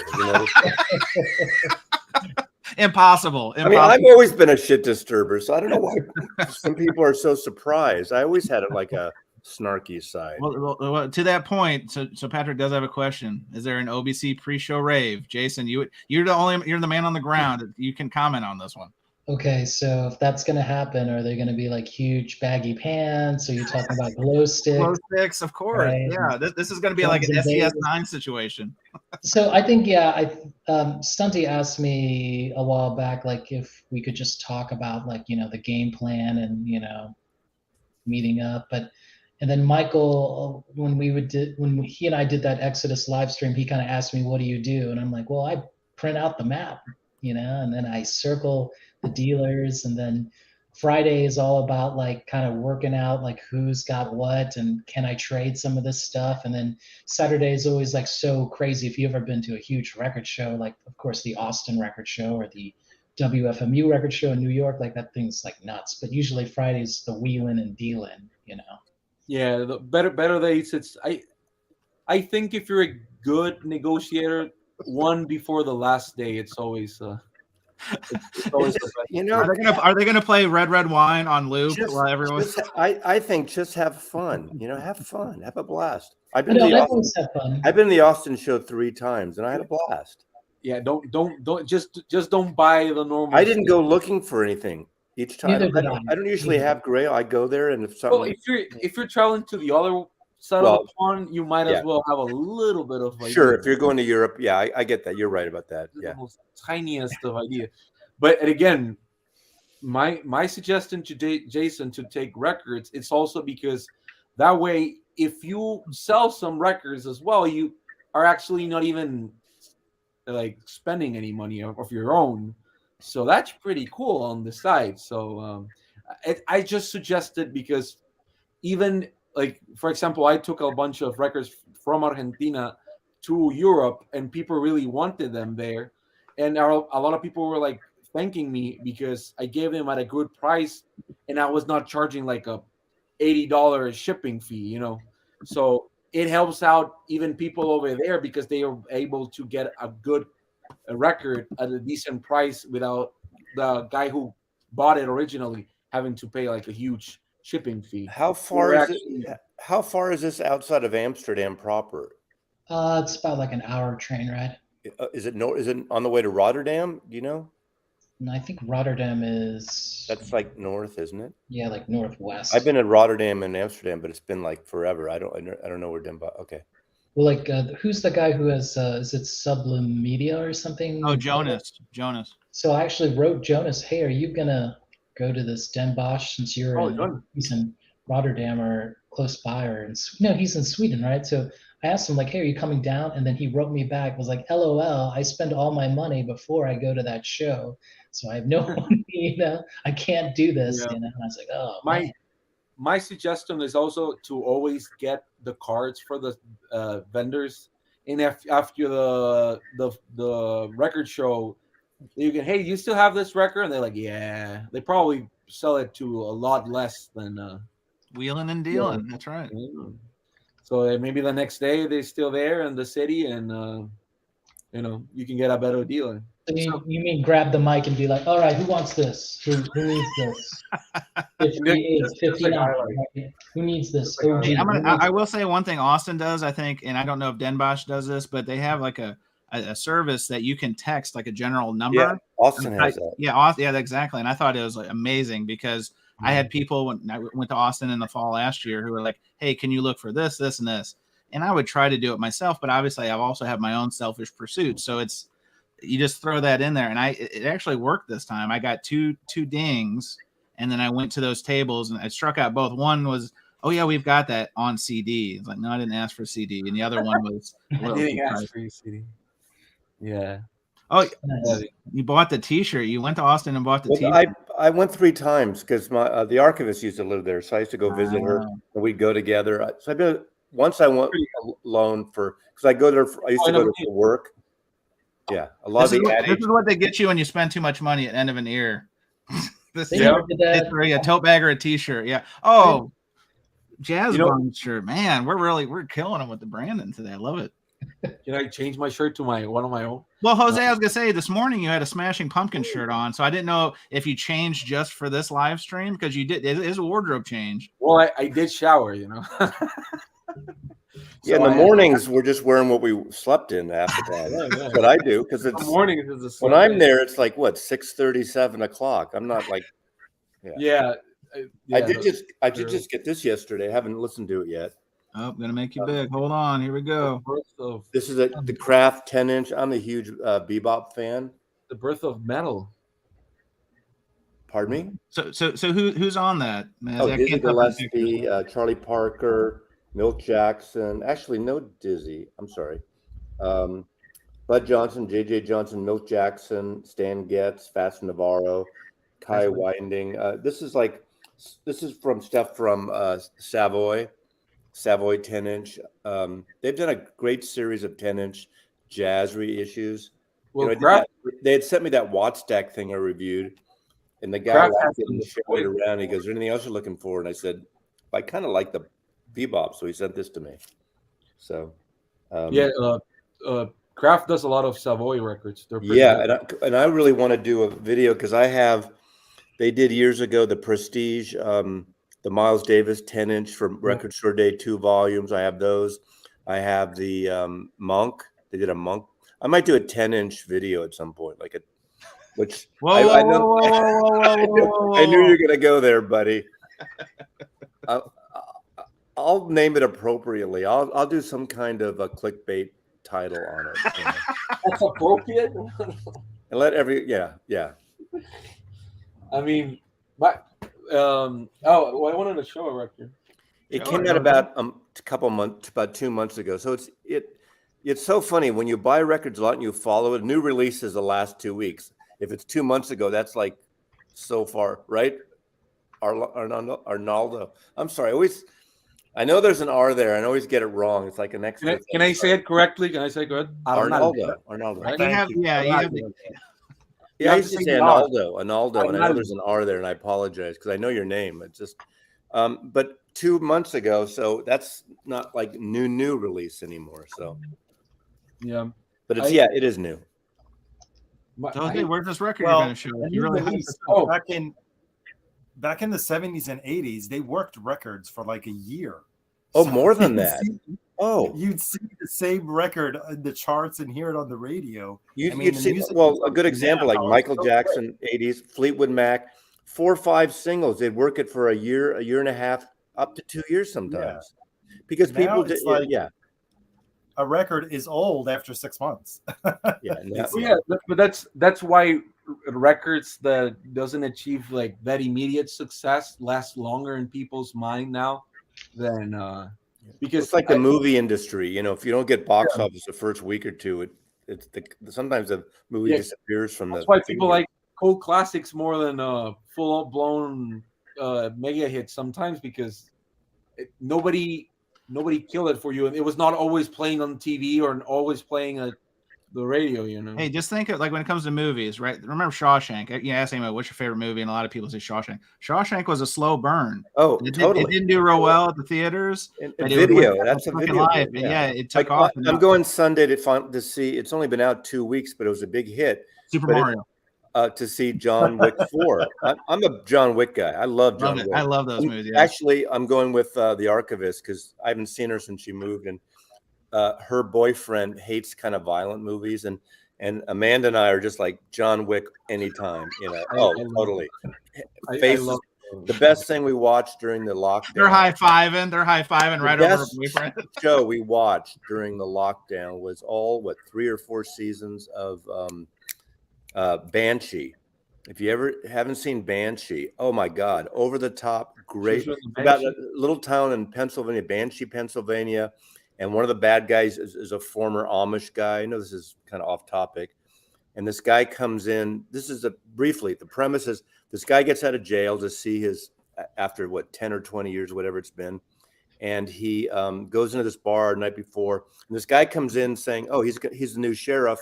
He starts tomorrow morning," and these assholes come to the bar, kill him, and the good guy who got out of prison kills the bad guys. So circumstances, he takes over he pretends he's a new sheriff, and he's like a former prison, but he's a badass, hero, anti-hero. So it's great. Where is this at? Is this on Netflix or something? It's on Netflix, and it's the guy. It's on. I don't know what it's on. Maybe Max or HBO Max or one of those. But it's called Banshee. Banshee, because it's Banshee, Pennsylvania. But the guy. Have you seen that? What's that superhero show on Max with the superheroes that are promoted by advertisements? The Boys. I don't know. No, that's The Amazon. Boys. Oh, The Boys. That's on Amazon. Yeah. Oh, Boys. On Amazon. The lead guy, Boys, who's like not Captain America. What's his name? The Superman. He's supposed to be. The blonde-haired guy. He plays Banshee. He's an Australian actor. He plays the title role in Banshee. You got to watch it. Over the top, hysterical. Too wild. Anyway. So Mazzy, sticking on this record show thing, I know you and I talked about it for a soon to be released Final Community podcast, but talk about selling at the record show for the first time, because that was your first time selling, correct? Yeah. I had a great time. It's funny. I had a few comments on that video because I shot it from the point of view of the seller, right? And a couple of people, the funny thing was that it doesn't look like you're selling very much. There's no footage of anyone buying. Of course, when they're buying, I'm not photographing it. You have to take the money like their credit cards, right? Open their wallet. But I had a lot of young people and women. I had a great time. Everyone was so nice. If they bought 2 or 3 albums, almost every person said, "Hey, will you take this for it?" And of course, within reason, I think every time I took whatever they offered for the most part. I mean, no one really tried to. If it was $50, they didn't say, "Hey, we could take $10." It wasn't like that, Did people recognize I had you a good from your time. family? I had a good time. Dave was there, and Mark, Vinyl Crush, and his wife were at the table next to me. Some people came up that recognized from YouTube stuff. It was fun. I had a great day. We sold about $1,800 worth of records. Crushed it. Nice. Was it a pain in the ass hauling all the boxes in? Yep. Well, Dave helped me. He has one of those great from his Starbucks days, like a hand truck, the one that folds flat. Oh, nice. So you pull up to the place. We loaded on that. I went to park, and he waited there, came back. We went right in, and I just took 8 boxes that all fit on one rolling thing, the kinds with the handles, not the U-Haul, and those were display boxes with their lids, so we could stack on top. One person wouldn't have been good, but 2 people, it's perfect. Nice. We took Venmo and PayPal, and Well, I was going to ask. So, how did you handle electronic payments? Did you set up like a PayPal business account, or no? You don't have to. I mean, you just did friends and family. No, but you just mark it. I'm not going to do people I don't know, and I don't expect them to do. Well, I was just going to say that because the tax laws changed, right? Yeah, so, but tax man may come for you. They don't come for. I mean, I'm self-employed. I've been self-employed for 38 years. Like I got a 1099 this year from YouTube, from the AdSense, because I made an X amount this last year. But every record I bought, my accountant says he saw this one number, like music and record. He goes, "That's a pretty high number." I said, don't you remember I started this YouTube channel? So any record I buy, I can write off. But I've been doing that anyway because I do work for the label sometimes. So it's research. But now specifically, it's totally legit. So I'll get a 1099 probably from maybe PayPal or whatever. And if I offset it, depends on, if I make more, I pay taxes. But what's great about Venmo, you just pull up one of those the codes. code you scan, QR code. Yeah, and they just hold up their phone and they pay you. You can also, if you're in the US, you can get Square. Square does have. Yeah, but that's that little thing. That's something you have to subscribe to, and they take a cut out of it. Louis, welcome to the vinyl community. This is where people go to buy new jazz records. I have 222 record jazz records. It was fun. I had a great time. And just 2 oddball jazz records, by the way. That's what Jose, rip it. All right, so the first one is the one that I showed, and then hang on, you're doubling up. I already saw this morning. Come on, but nobody else did. Fresh presentation here, fella. Come on. That's because people were in drama mode this morning. This morning, I was. The whole morning was like chaotic, so I just I forgot about it now. This is a great Don Cherry record. Every song here was wrote by Masahiko Togashi, which is the drummer. There he is with he's in a wheelchair, but he's the drummer. Kind of like Robert Wyatt sort of things. It's more like everything that he could play, but it's a beautiful record. It's very, of course, it's Don Cherry, so it's gonna be very experimental. There are parts that nobody's actually playing. It sort of sounds like jam music for a little bit, but it's pretty good. And this label did a great job. It comes with, like, if it was like a Obi record, so it comes with the sheet with Japanese that I don't know what it says, and then like a beautiful little booklet with the history of the thing. So for a record that you might not know a lot, I think they did a great job, because now you can just buy it for a good price. I think it's like $30, and you can learn more about it. So that I think more labels should do something like that. It's like quality pressing. It came on a paper sleeve. That's the only issue I had with it. But I do enjoy that they went the extra mile and educate everyone else. And the other jazz record that I want to recommend is this Dave. This is a soundtrack for Dave Cronenberg's Naked Lunch. Oh. But that's Ornette Coleman. Yeah, this is Ornette Coleman. Yeah, I have the CD of that. That's a great. They changed the cover for that label. I know. Yeah, this is Mondo, which used to be from Austin. And they were bought by the company. That's a great album. I only have the CD of it. Funko Pops now own this label. Yeah, there was a real concern that Funko was going to get their reissue program, but they had to put out a statement. Funko did. Mondo saying they're not touching the vinyl part of the business, but we'll see. Yeah, I think they will. They already started doing it with a bunch. They always do it. M&As, there's always corporate synergies. They're going to find where they have. I mean, Arnaldo probably, speaking to the finance end, he's probably seen this multiple times, right? Anytime they can use synergies and they can have somebody do the two jobs. Well, they started doing a lot of Disney things because, of course, they have the licensing with Funko Pops. So there's that, I guess. But well, Arnaldo, were you getting some records ready? Because I saw you shuffling. Yeah, you guys were talking about jazz at today's jazz delivery. Oh yeah, hot off the press. This is the Jazz Bombs now. Oh, nice. This is Jazz Bombs Midwest. Yes. Already have one. I just got that. I haven't listened yet. Thank you for supporting small business. Jason has like 16 copies of that. I know. Then don't prompt him, as he's going to go back. Don't hate me, Jason. Don't hate me, Jason. Don't call me a liar that you have 16 copies.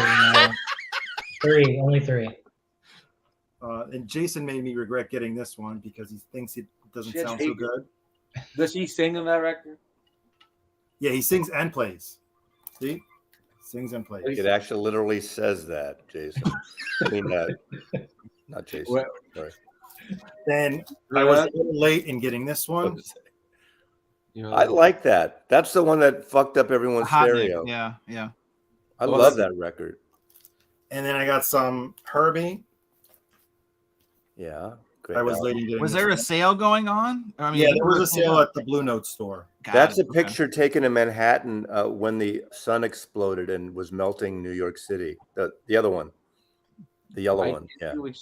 You know, the sun exploded in New York and it got all yellow like those apocalyptic films. I'm trying to actually figure out where it looks like downtown somewhere. I don't think I own any. And then this one that came out a few weeks ago. Cool. I like Actually, that. my copy of that Alice Gold Train record's coming. I'm looking forward to it. Hey, I want to respond to who is it? Prime Analog, about how the government takes the tax. Yeah, I get the taxes, but maybe I'm used to it because I'm self-employed. But if you're actually selling records on an ongoing and you're going to get a 1099, whatever, what you need to do is itemize. I don't want to sound like a CPA here. I'm not. So, but itemize and deduct things. Merrill Lynch Maslow at your. That means any product you buy, you can deduct. So it'll offset that. So in theory, you buy and sell, you deduct what you buy, and you have sales, and you can do that. So. But I'll say this: so they changed that tax code, and it is what it is. It went from, I think it was $10,000 in sales to now $600. Well, like you know why they did that? That's 10,000 was bullshit. Like I'm self-employed. If someone pays me more forever for 20 years or 25 years, if someone pays me over $600 a year, they have to issue me a 1099. And a 1099, you know, if it's under that, they don't have to. It's like petty cash if you're paying a gardener or someone else. But if you have a nanny, if you have that, you're supposed to give them a 1099 if you're paying them over $600. A lot of people don't, you know. We know Nanny Gate, people running for president, all that bullshit, you know. But I didn't understand anything from the last like 3 minutes of this conversation. Yeah, it's yeah. I get it. Pay your taxes, Jose. That's the take home. Yeah, but I'm not American, so I don't know what the 1099 is. And you're only fucked if you get audited, and then you have to just justify all the things you've done. So I'm just curious. Will, for example, Discogs send a if you sell over $600, they are supposed to send you a 1099. They'll send you a 1099. You know, I didn't get one last year. NASDISC, any service. What is a 1099? Sorry for the. It's basically you know. Do you ever work? I don't know how it is in Mexico, but if you work for a company at the end of the year, like if they're taking taxes out, you get a W-9, or you get something at the end of the year. It shows how much you made and how much they deducted. Okay. All right. Yeah. 1099 is for freelancers, people who aren't employees. Okay. So, like, if you had people working for you in America, it's just a reminder that you have to pay a certain amount of tax. It goes to the IRS, so they have a proof. They prove that you made. Yeah, we have different names for it, but I just didn't know. Yeah, it's a form. It's a form. Yeah. All right. Yeah, it's a form. Yeah. I'm getting a refund for the first time. I'm getting $2 back. I don't think you can do that with freelancing here. Like you could. Jason, did you had tax discussion on your live stream bingo card today? I'm just curious. I didn't. But I didn't get a Discogs because a year ago, January, I sold Coffee Dave's Led Zeppelin anvil case for $9,500. Yeah, but I think Harry even said I think I had the total wrong. It was 20,000. So it was a longer run. I didn't get anything from. I wouldn't expect you to. Can I show a record, Jose? I'm gonna borrow your line. Can I show a record? I was gonna talk about the. So I gotta be honest. I've been down on Vinyl Me Please before. I still think that the mailers they use are straight trash. They're the lowest corrugate stock. The flume is weak. The USPS. It's a game show in my area of who can throw the record the farthest from the truck, etc. But lately they've been using heavier stock, and so I got the record of the month. I think this is selection month is Sublime, right? Self-titled. Look at that. Arnaldo got it too. Oh, you got it too? Twinsies. So what did you think, Arnaldo? Because I am beyond impressed with the presentation. Mine's defective. It skips in multiple parts. I haven't played mine yet. So now you got me concerned. No, it skips. I cleaned it. I did a wet clean, and then I did a Humming Guru clean, and it still skips. God bless it. I actually did a little video with the audio and sent them exactly two of the instances where it skips, and I haven't heard back. I sent it to them last night. Vinyl Me Please hates when you have to return a record. They hate it. Well, I have to say, I mean, the cover is amazing. The way just look at this detail with the embossing. I mean, this is lovely. The embossing work is tremendous. Heavy stock gatefold jacket. Go ahead, Jason. Oh, I mean, look, Mazzy, Jose, where are your copies? Come on, guys. Come on, let's be like the Power Rangers. That's my copy of Sublime. Man, well, Arnaldo, that kind of. I hope I'm gonna have to play this now because I was listening to another pickup. Same record. Remember what they said about what's the guy? Eyes Without a Face. Oh, Billy Idol. Billy Idol. Looks like Sting, sounds like Bing. Oh, wow. Eyes Without a Face. Blah, blah, blah, blah. Oh man. Well. Hopefully, I guess I have to say, it does sound good. Like sonically, it sounds good. Okay. But it skips in a couple parts, and I've never, usually a record skips because it needs to be cleaned. Like there's particles on it. Right. But I cleaned it twice. And it still skips. I like the extras. Sometimes Vinyl Me Please does these goofy extras that I really don't need. But I mean, when it's pretty cool stuff this time around. Frame it, put it above your toilet in one of the bathrooms. That's where I put the picture of me and you, Maz. I'm gonna have to take that one down. Oh, okay. Thank you. Well, Melinda. Well, side note, Melinda was very kind to Jason and myself this week and gave us shout outs in her latest video. So thank you, Melinda. I really appreciate it. It's very sweet of you to do that. I can't believe Harry said earlier he hasn't seen Shawshank. I'm still reeling from that one. I can't. He hasn't seen it? He said he's not seen Shawshank. I would have thought living in Tacoma, like it was required viewing because Harry doesn't like long movies. Apparently, he said John Wick. It's almost a 3-hour movie, but if the movie's good, it doesn't matter. Quick. Yeah, it goes quick, especially the action. Well, yeah, but Shawshank, it takes a while to kick in to know to get into the rhythm of it. But once you do, it's so rewarding. It's so good. And especially as you see how it goes, no spoilers, but No, and I think that was Frank Darabont that did that one too, right? He was the guy who he was the one who did he was a showrunner for the first season of Walking Dead, maybe season 2 too. But it's Frank Darabont who was Frank Darabont was a screenwriter. That wasn't his first film he directed. He's directed a series of films. There was that. Did he do Sin City? Was he on Sin City? No, that wasn't him. Okay. He did the remake of The Fog, that. Oh, yeah. So he does a lot of kind of interesting, almost surreal. There was one about a small town and weird stuff was happening. I forgot what it's called. Well, you can look it up. But Frank Darabont, director. Yeah, he got fired, which is really too bad because I like his tone for Walking Dead. And then it became something else. It became a little campy, and they were just going for too many characters. I thought, too many signposts and The Mist. There you go. Yep, that was it. The Mist. Yeah, where they were stuck in the grocery store. I remember. Yeah, both Shawshank and The Mist are based on Stephen King. It's true. Short stories. Yeah. Yeah. Good Thank stuff. you. So Jason, what kind of? I know you've got records to show. Come on, what's some new stuff? You just showed the new Sublime. What else you got new from? All right, hold up, I'll be back. Let me go get All right. Well, while he's doing that, I talked to Arnaldo about this today. Have any of you seen that crazy get import CD sale going on right now? I did actually. I actually was browsing. There's so many titles available, but is it clearance season? I mean, it's crazy. On that Bowie box set, that's an amazing deal. Yeah, I mean, a $400 box set for $72. I mean, I think mine shipped was like $80, but I mean, it's less than $10 a disc. I just could not pass that up. It's crazy. Matter of fact, I think, guys, look at this. This is a full-on presentation. Watch this. You ready? This is called preparation. Watch. Let's see. Share screen. And I'm going to share my screen. Hopefully, I haven't overtalked it. I stopped buying CDs unless it's something I really have to. Well, no. It's called Get Import CDs. Is the name of the. Oh, I know import CDs. Oh, yeah, yeah. Oh, so they're vinyl. They're vinyl on sale too. Yeah, it's a massive sale. It's just what I'm kind of. No. So many records coming through my house right now. I just kind of. What in the world? Uh-oh. There you go. Man, I don't know if you guys can hear that. Hang on.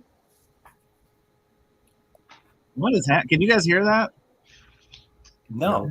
No. Hang on. I need this. Something's going on my window here. Hold, please. Oh, there's Louie. I'm sorry, Louie. Hang on. Yeah. Hey, Louie. Hang on 1 second. I gotta. What in the world? I don't know what's happening. You guys hear that? No. Okay. What is playing? All right. Hang on. Hold, please. What are I got you something hearing? cooking here. Oh, here it is. Sorry, guys. I don't know what just happened. All right. Apologies. I thought you were a professional. I'm trying to be Mazzy, but sometimes I got to make people feel better by looking like a dumbass. Like I just did. Louie, thanks. Louie, did you get a haircut, bro? Some of it, yeah. Wow. What? I mean, you're like a different. You're looking like You got Mark. the power beard though, so that's good. You're looking like Mark Everett Oliver now. You know, E. No, I don't know who that is. I had The to. ever heard Eels? The Eels. Yeah, I've heard of them. It's really one guy plus everyone else. I had to trim my beard because it was too big for my body. I've never heard that before. Dude, I've lost a middle schooler in weight. So, like seriously, like my hypothalamus isn't even regulating my body temperature properly anymore. I'm like freezing all the time. Amazing. Yeah. All right. I actually do see that. There it goes. I Yeah. do see that. So Louie, you want to come up because you wanted to show us you have more jazz records than metal and doom records? Did I see that comment? Is that the case? I want you guys to appreciate the bravery that it takes for me to admit this. But yes. And do you fault or credit the vinyl community for making you this impulsive in these jazz records now? Well, believe it or not, like I was pretty deliberate about getting involved in the vinyl community, specifically because I have goals of like making up for lost time. My relationship with music over the last 10 years really sucked, and I wasn't learning anything new. I wasn't listening to anything new from streaming, like paradox of choice type of shit. And so like when somebody's really evangelizing a record, regardless of genre, I'm like, okay, I'll pause it and I'll stream it and I'll listen to it. And if it's interesting, you know, I'll get it. And so that's how my collection has been growing. But the jazz part, I didn't expect it to stick as much as it has. And is it because you're really like once you started digging in, you like did deep dives, or is it because the music is really catching you? And what kind of stuff? Well, both. I asked some you know, some of you guys, elder jazz wizards, to like put me like way out there first, because like I don't want to just start with hard bop and stuff like that. I want something weird. I almost bought bells yesterday. Because I'm a musician. I always have been, man. I'm a rudimental percussionist. Like every one of my friends has been in a jazz ensemble. It's just I haven't.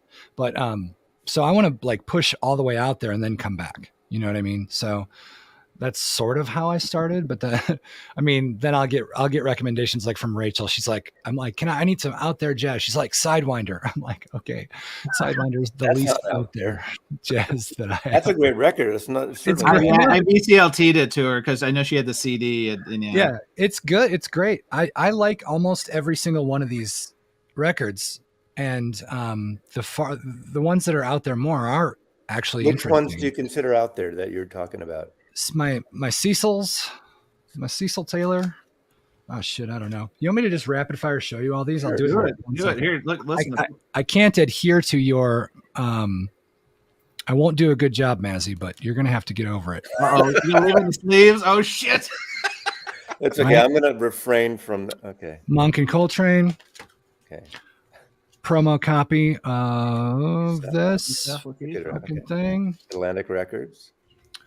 Vinyl Me Please, which has not let me down yet, but they have the worst customer service. I don't know that, Monk. In the galaxy. This I can't get my head around. Two-headed Freep. Yeah, I've seen that, but I don't know it. Sidewinder. Oh God, it's so great. Yeah. Great. Great. I mean, that's an easy record, but it's a great record. This rules. I Oh, love yeah, the shit yeah, out of this. Oh, I'm sorry. I'm not supposed to swear. You can Oh, swear. good. Swear You free can zone. say fuck too if you want. There's Cecil. No, wait, it's not my show. I'm sorry. This is No, great. no good. Kids are in bed. I really like this. Yeah, that's that to me is the very best album of all time, jazz album of all time. The great like jazz groove. This one's funk pretty album. good. I like this. Yeah. Okay, This is good. This scratches the drummer itch for me Yeah. a lot. Mm-hmm. This is a shitty copy of this, but I say that because somebody told me that it is because it's wax time, but it sounds fine. And this is one of my favorites. I think it is a Craft reissue is really good. A placeholder. Yeah, placeholder. Yeah, Craft reissued it, I think, like a year or two ago, maybe. That was fantastic. Art Blakey, okay. Art Blakey. Yeah, it was a record store day one. Yeah. Yeah. Purple. Yep. Kenny? I don't know. Yeah. I've seen that. I've seen the cover all the time. And Oh yeah, yeah. Gotta have that. I'm not a big fan of Blue Train. Yeah. I like it, but I'm not the biggest fan of it either.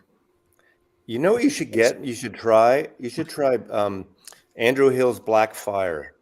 Grant Green, there you go. This Grant Green is becoming Andrew a favorite. Hill Black Fire. It's a tone poet. You try it. You like guitar jazz driven? I like Grant Green so far. Yeah. I don't think much of this stuff is out there though. No, it's not. But I'm a guitar player. Oh, that's a great record. Do you like that record? I love it. Yeah, this is one of my top. It's almost like neoclassical in a way. How does that sound, Louis? Because I've heard mixed results on that reissue. Is it good or? I'm not an audiophile. I don't think that my system is revealing enough for me to answer that question in a lucid way. How's it sound to you? How about that? Do you enjoy Fucking it? great.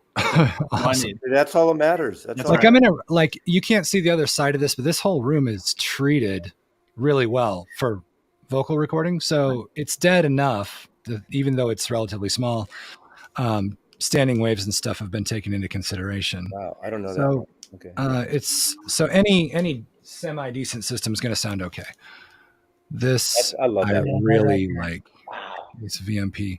Everybody got their Sublime stuff, and I You're haven't in the gotten guitar it. guys. You're in the guitar jazz. Yeah. Okay. I guess so, but I'm into all the other stuff too. But that's my whole collection. Check out Andrew Hill Black Fire. Let me show you.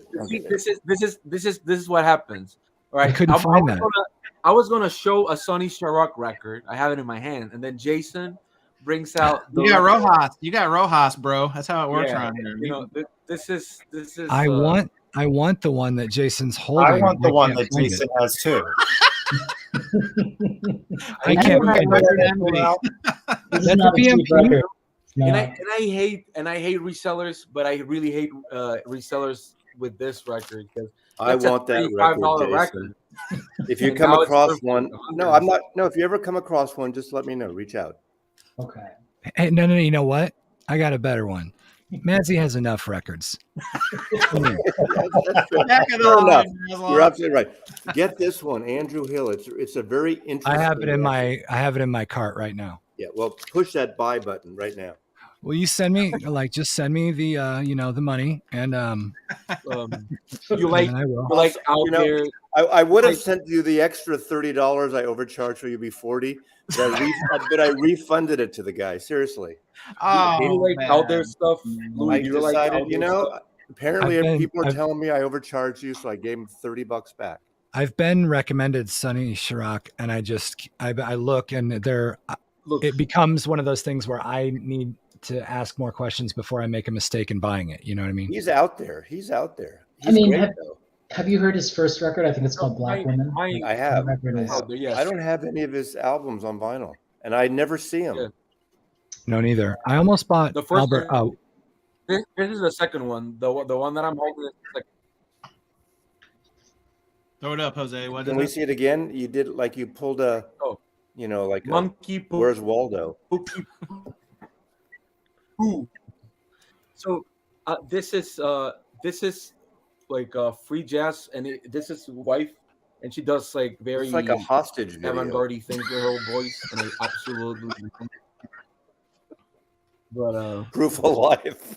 look, this is Jose, come back from the shadow realm. We see you, but we. I'm sorry. Your This picture's pixelating. Sorry. Oh, really? I'll change the. Everybody's saying I'll- Two-Headed Freep is awesome. I got to listen to it again. I've noticed that that's happening a lot, like with Breaking Louis, Point with Moncora. I have to listen to it a few times before I get it. Have you sampled this one, Louis? Is it better? Green. That's a Not- solid one. I just wrote it down. Like Better now? this is like why I'm involved with you nerds, because like I've written down 3 records now. Do you know. like? You know what? Here's my recommendations for if you're not that much into the weird set of jazz. Jose, I if you am. watch I that same damn record from the stream this morning and you already showed it once here, I'm gonna drop you. Yeah. Have I showed it already? The only record I listened to that was out there, that was too out there for me, was Unit Structures. I was like, maybe this will be something that I listen to later, but I'm like mid-range out there and then heading backwards. My thing with jazz is that if it's not weird, I have no reason why to listen to it for me, because the type of music that I listen to, it's normally trying a little to push a little bit the actual structure of a genre. So I really enjoy when artists just Like whatever. Napalm Death, stuff like that. Yeah, like You Suffer from Napalm Death. No, like, to be honest, it's I just don't like if it says jazz, if it's just pure jazz, I know what I'm getting. But if it's just like something a little out there, I might enjoy it because it's not gonna not sound like everything else. And I generally drive into the experimental thing. Oh yeah, this Luis Bonfat, this is pretty good. I would recommend this. If this is an acoustic guitar, but it's this is from Brazil. But What's the name of the record? it's Luis Brazilian Bonfat? guitar, and this is an amazing record. And this is the same guitar they used in Led Zeppelin 3 for what is it? The 2 Tangerine and the other song. But this is a Brazilian guitar. It looks like a 12-string guitar and it plays like one, but it has a different structure here, and it's very bright. And looks like AJK, by the way. It's a very nice one. I would recommend this for. I wrote that down too. Is it going to be impossible to get? No. This is an American. This is Rainbow Records. It's from LA, so you're not going to have like a hard time getting it. If I use the word kumbaya in music, does that turn you off? Yes. Because I think this is the first solo album. John McLaughlin, later he would do Mahavishnu Orchestra, but he did this album, My Goals Beyond, and it's acoustic based, but it's a very Eastern in terms of East Indian music with tabla, sitar, violin, oboe. It's really beautiful. Album came out in 71, 72. And it's not an expensive record. Well, why would that be Kumbaya? Like, I've listened to that record. I'm kind of using that because people think like certain records, like the first album, which I really love, Oregon on Vanguard, before they went to ECM with Ralph Towner and those guys. It's got this kind of acousticy, like massage type thing. Some people call that a kumbaya. Hey, I'm from California. This is what we do. Marin County, all that shit. Hot tubs in California. Hot tubs and massages, love it. Exactly. This is a beautiful record on Douglas, which was a division of Sony, not of Columbia, but really good record. I don't think it's very expensive. No, I like that record. Would you describe this record as that as well? Like a Kumbaya? Yeah, well, that's more Indian classical. Yeah, I love that record. This has a lot of acoustic guitar. Vocal. I love that record. I love this record. Yeah, that's George Harrison produced that. Yeah, this is a darkcore record. Pretty good. Hey, I'm not about trying to make people spend money, but I kind of am. Have you guys seen this similar topic, the Vinyl Me Please Cadet box reissue? Have you seen this thing? Yeah, I've seen that. Yeah. I mean, Rocco Richardson over at Pieces of Vinyl just featured it, and that dude gets me to spend a lot of money because the way he shows and talks about these records. I mean, that's not something I normally would have went to. I mean, obviously you've got, the best, most underrated Vinyl Me Please box set that Arnaldo has in his possession is the Sparkle Horse box set. Oh. And that's a box set that I literally every single day while it was on print and available, I was doing this. I have to sell this. I have to sell this. I have to buy that box set, and then it disappeared. And now it's like $500, and I can't get it, and I don't want to pay $500 for it. I want the Grateful Dead box set from them. Oh yeah, I would bet they reissue that. To be honest with you, I think once they get the press, I have it. I think they're gonna. for the Grateful Dead one, it's more than likely that it will get repressed. Yeah, the Sparkle Horse one will never. Yeah, Mazzy, you got yours at a discount though. I remember, right? Because they think a broken. I bought it through Grateful Dead, not VMP, and I paid like the full for whatever it was. Yep. And the casing, the slip case, it's heavy fucking record. Oh, sorry, I said fuck again. The blue thing had a big split along the entire of the slip. So I wrote them back, and they're numbered. And I wrote them back, and they said, "We have no. What if we give you what can we do?" And I said, "How about 50% off?" How about a massage? And they gave me 50% back.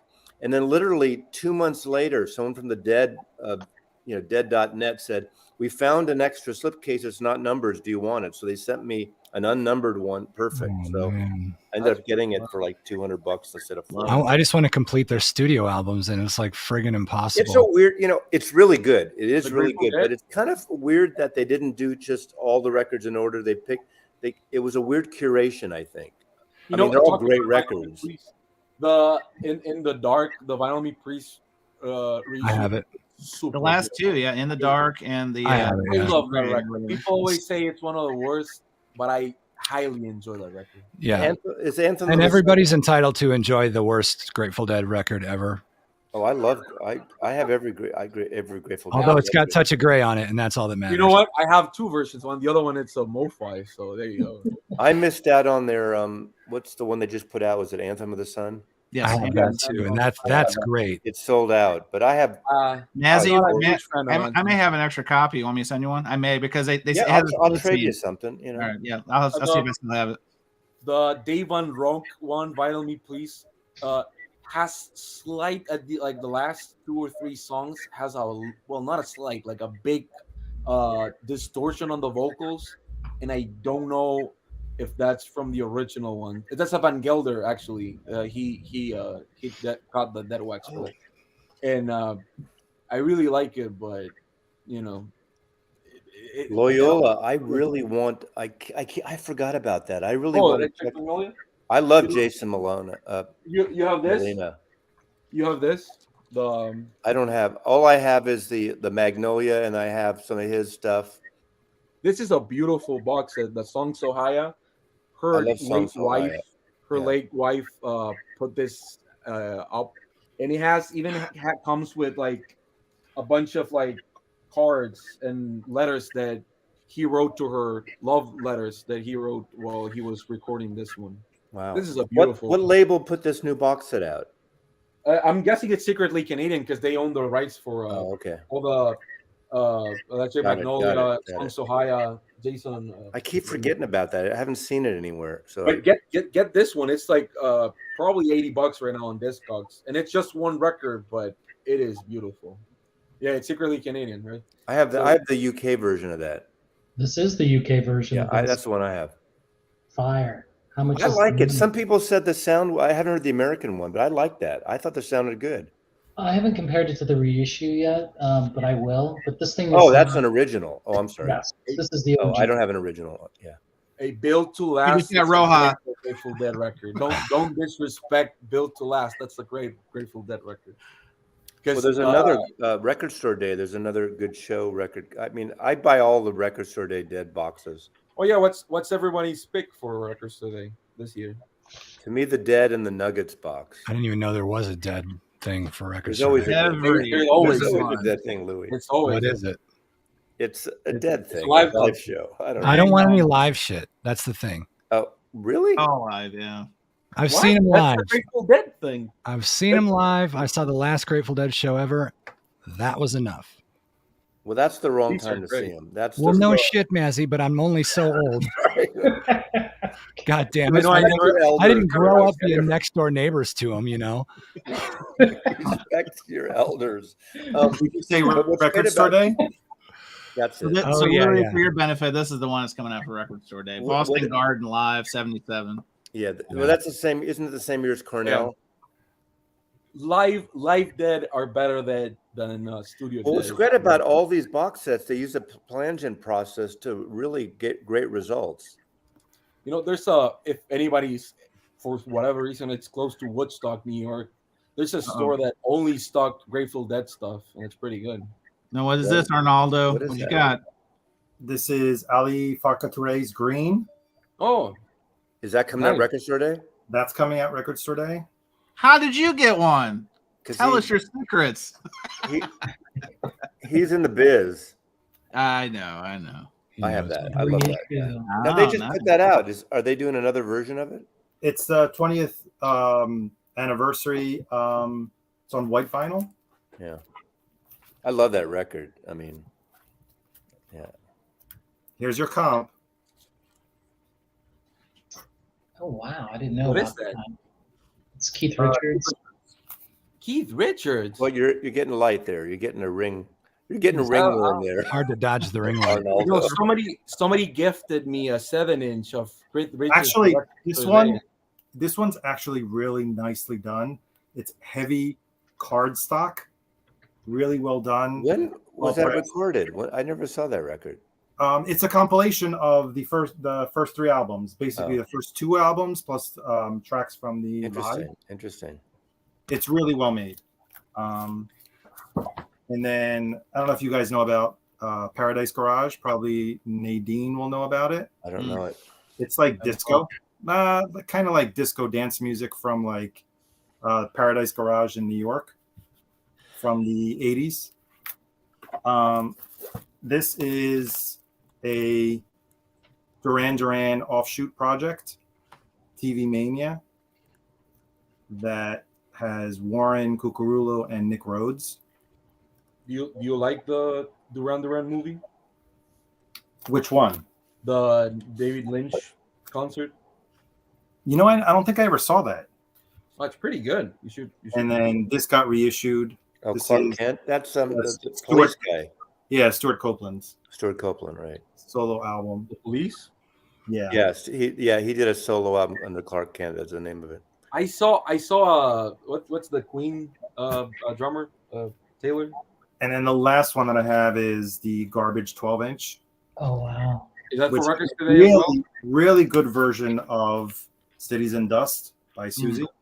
Oh wow. You know, I've seen Garbage twice now under my own. Like I didn't want to see it, and I've seen it twice now. Nice.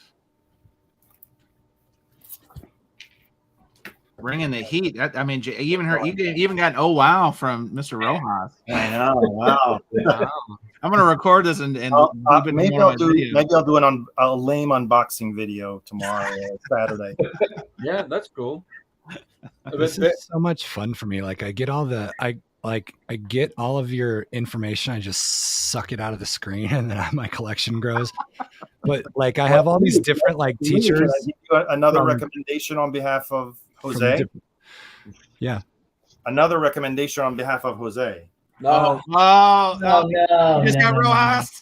I No. like that know what? record. And I want a copy of that album. I don't have it on vinyl. look. I already found two guys near me that are selling it, but like I don't want to spend money right now on that. So No, I'm I just- don't. I wouldn't overpay. It'll come out again at some point. Jose, No, you it have will two never kidneys. come You out. have two kidneys. It'll right? never come Yeah, out. kidding. I hope Bullshit. it never You comes know, out. well, actually, I think so because they've reissued almost all of Lou Reed's albums. No, Well, and this- also- no. what The Bells was that is on Warner never- Brothers? Was that Warner Brothers or was that RCA? Pretty sure it's Well, that's Warner Brothers. Yeah, That's Warner so Brothers. it won't be. You No, know, they will Rhino never. could put it out. I was thinking, maybe because Light in the Attic is doing all these a whole Lou Reed Reed. project, but Look, that's too late, and plus with it complicates it with Metallica involved. so. again, the last song on that record, it's pure genius. The last song on that record is amazing. Do you It's- like Absolutely. Metal Machine music? I have a noise label, Mazzy. Of course, I like Metal Machine music. Jason, that's the best version that's ever sounded. Yeah, man, they need to send you a royalty check because I bought it after your recommendation. You know, because it's not a great sounding, all reverb and the mono thing. It's so good. You know, on that note, you just said, you know what's the best MoFi record that they ever put out about Dylan? What? Show us, Jose. Teach us the way. Wait, what's Pat Garrett and Billy the Kid? No, that's not it. Why can't I get it? Like Self-Portrait. Is that what you're talking about? I'm only hyping stuff. I like Self-Portrait. I always like Self-Portrait. You like that one? That one's got some funny basement tapes. You know, I resisted getting that for a long time, and then Vinyl. But it's the best sounding. I have it. The best sounding disc records. I have the box set, all the stuff. It's amazing since that was just from basement tapes. I mean, it's not like a high end sounding record, but that's amazing. I just love this record. This record, it's amazing. It's just a little jam session thrown in a basement and up. Well, that's when they were what they were doing is they were recording all the songs for publishing. And look at the cover, like Carnival-esque. Those are the publishing songs that him and the band were working out for the publisher. Look at that dog. I want to hawk that dog. Look at that dog. I love this record. This is an amazing record. They put really odd records for Bob Dylan. Like, why they put this up and they didn't put like I don't know, like their 90s. He's all their 90s stuff. I don't understand. This is getting intense. I need Diet Coke. Let me bring the record, the hot records down. Like, so I got this one. Are those guys any good? You know, they're like an indie band, right? Oh, they're the Greta Van Fleet ripoff. They're a bit overrated, but I mean, if you get that UK pressing, you see that? That's when it's real, right? You know. I can't see. God, what? What am I supposed to be looking at? The Swan Song? The UK. Oh, the London. Oh, all right, I see it now. So I got like two UK records. Like this is the one. You know, I've never owned that record on wax because I love the movie. Really? I love the movie more. Roxy, yeah. And so this is the original Island, right? So on the UK, so this one's. Of course, I love this one because "Love Is the Drug" is probably one of the greatest songs, you know. And then I like "Both Ends Burning" is really good. That's an underrated Roxy Music record. Yeah, she sells. I love that record. Love Is the Drug. I'm just amazed it doesn't have ringwear. Every time I see that record, even my copy is ringwear. Like it's a ringwear magnet. But yours is, you have a little bit? Yeah, just a little bit. I mean, it looks it's still pretty gem though, yeah. I mean, oh man, what a. But to be honest, if you already saw the movie a lot, you like for the song remains the same. Like I don't know why I would buy the vinyl. Nice.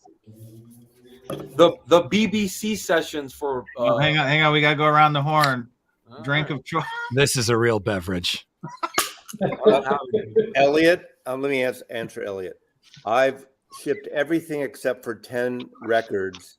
Yours went out.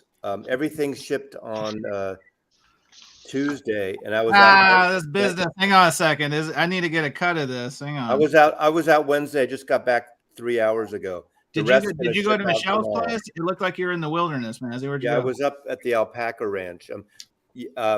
Everything else was shipped out by tomorrow night, Friday night.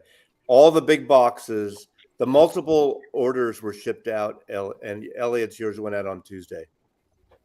So, Mazzy, I've asked you this question before. I think it was after your first auction. Now this is what, the third on auction, and of course, all the dust up this week. Would you do it again?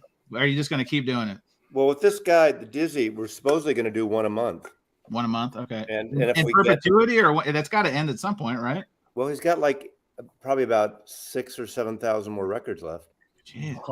Mazzy, if you find incredible string band records for your auction, that would be. In fact, just for me. I think I have all of them. Yeah. You have all of them? Anything produced by Joe Boyd, I pick up. Oh, that's all that, English folk, late 60s. Oh, is that the This is the Boy Genius. No, yeah, but you know what I was going to say, right? Jason. You know what I was going to say. What were you going to say? you used to certain review of this record and want to buy it? You know, It's all- Julian Baker right here. I've met her before. I forgot about it. Like, Yeah. a friend of mine You know, introduced me to her like this, like maybe 10, 15 years ago. You know, But I this is met. go ahead. No, go ahead. I'll show off. No, this is a great record. So if you're kind of like into like that indie rock kind of sound and some folky stuff, and I think Kristen Stewart of the Twilight fame. I can't Oh believe no. Oh, he did the video for them. You know, worst Okay, intro all right. I've ever heard for a human being. but this is actually a great record. It's actually Listen, She was a I pretty listened good to it Joan today. Jett. She did Joan Yeah. Jett pretty well. Arnaldo, what are you saying? Yeah, I actually listened to it today, Jason. I really like it. There's a song on there. I think it's Cool About It. It reminds me of Simon and Garfunkel. yes. Like the boxer, like the melody of the boxer. Mhm. That's what it reminds me of. So would you say it's akin to, like, I know one of the latest indie darlings is Wet Leg. Is it a similar kind of vibe? No, because No. Wet Leg is more like a garage rock kind of vibe. You know, Wet Leg is a like, really good record. I was late to the, Yeah. Same. Yeah, I to was the like, party on that one. I don't care how commercial it is. It's really catchy and really addictive. It's like I wonder if they're gonna stick around. All I'm saying Well, we'll is see. that this Lucy Dacious record, it's better than that Boy Genius. That's my hot take. This Lucy Dacious, she's a member of Boy Genius. This, like, her back must hurt like a bitch because she's carrying that band on the back. oh wow, hot take. you didn't- Hey, Speak about Juicy. Didn't one of the not different band, but didn't one of the members of Luscious Jackson just die? I don't No, know. really? No. You know Luscious Jackson? Oh no, Naked Eye. Yes. One of them just died. I don't know which one. So Really? Sucks. Look, this is the first time that I saw Phoebe Bridgers. This is before she even that's released in her first- Austin, Waterloo, right? Yeah. So she was it literally playing says with, Waterloo behind Oh them. come on, man! They give me something here for Pete's sake. this is Connor Orbest. Oh no, not that guy. All right. The Connor Listen, can't man, get bro, much I bigger know it's than been a rough that. week, but I didn't call you a liar, pal. Okay, come on. That's true. That's true. But she sang here before she even released it for a record, and I saw that. Pretty cool. It's hard to keep up with you guys. Well, here the last record I'll show. I didn't know that Kevin Gray actually did his cut. It's not a of it, competition, Lewis. right? So I see Rachel stream and it sort of feels like one. Well, okay. You can't. Rachel's Dream is a fun thing if you're in the mood and it's Yes. a free for all. So I know. you can't take anyone totally serious there. And just Hang on, you got a seam split on that, Jason. I see it right there. It's like a pimple. Come on. You got called for. Wow. Does anyone have a Cold black Sharpie? We you can know, I play. just we can play a realized today- game. You know that Mike from the In-Groove, right? You guys all obviously know. I'm sorry. Is that Mattress Monkey? I think that's his. He's the one who was literally seriously. He had a chain of mattresses. No, I know. That was the Hoffman thing. Is they would call him the Mattress Man or whatever. It's kind of a So little bit- that was so ironic when Rob got that thing tossed at him because it's you know it makes sense with Mike. I mean, not really, but I can't bring much to the table, but I'll bet you I can pull up 5 records that none of you have. oh, I'm sure. do it. We call that Roja. Right.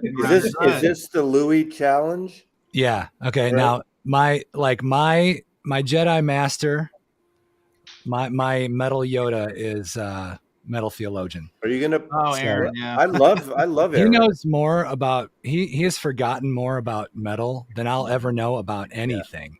And so like Are you I gonna talked put to the him. Neil's record out? I think I bother the shit out of him actually, but I keep asking him about how these things tie together and all this stuff and whatever.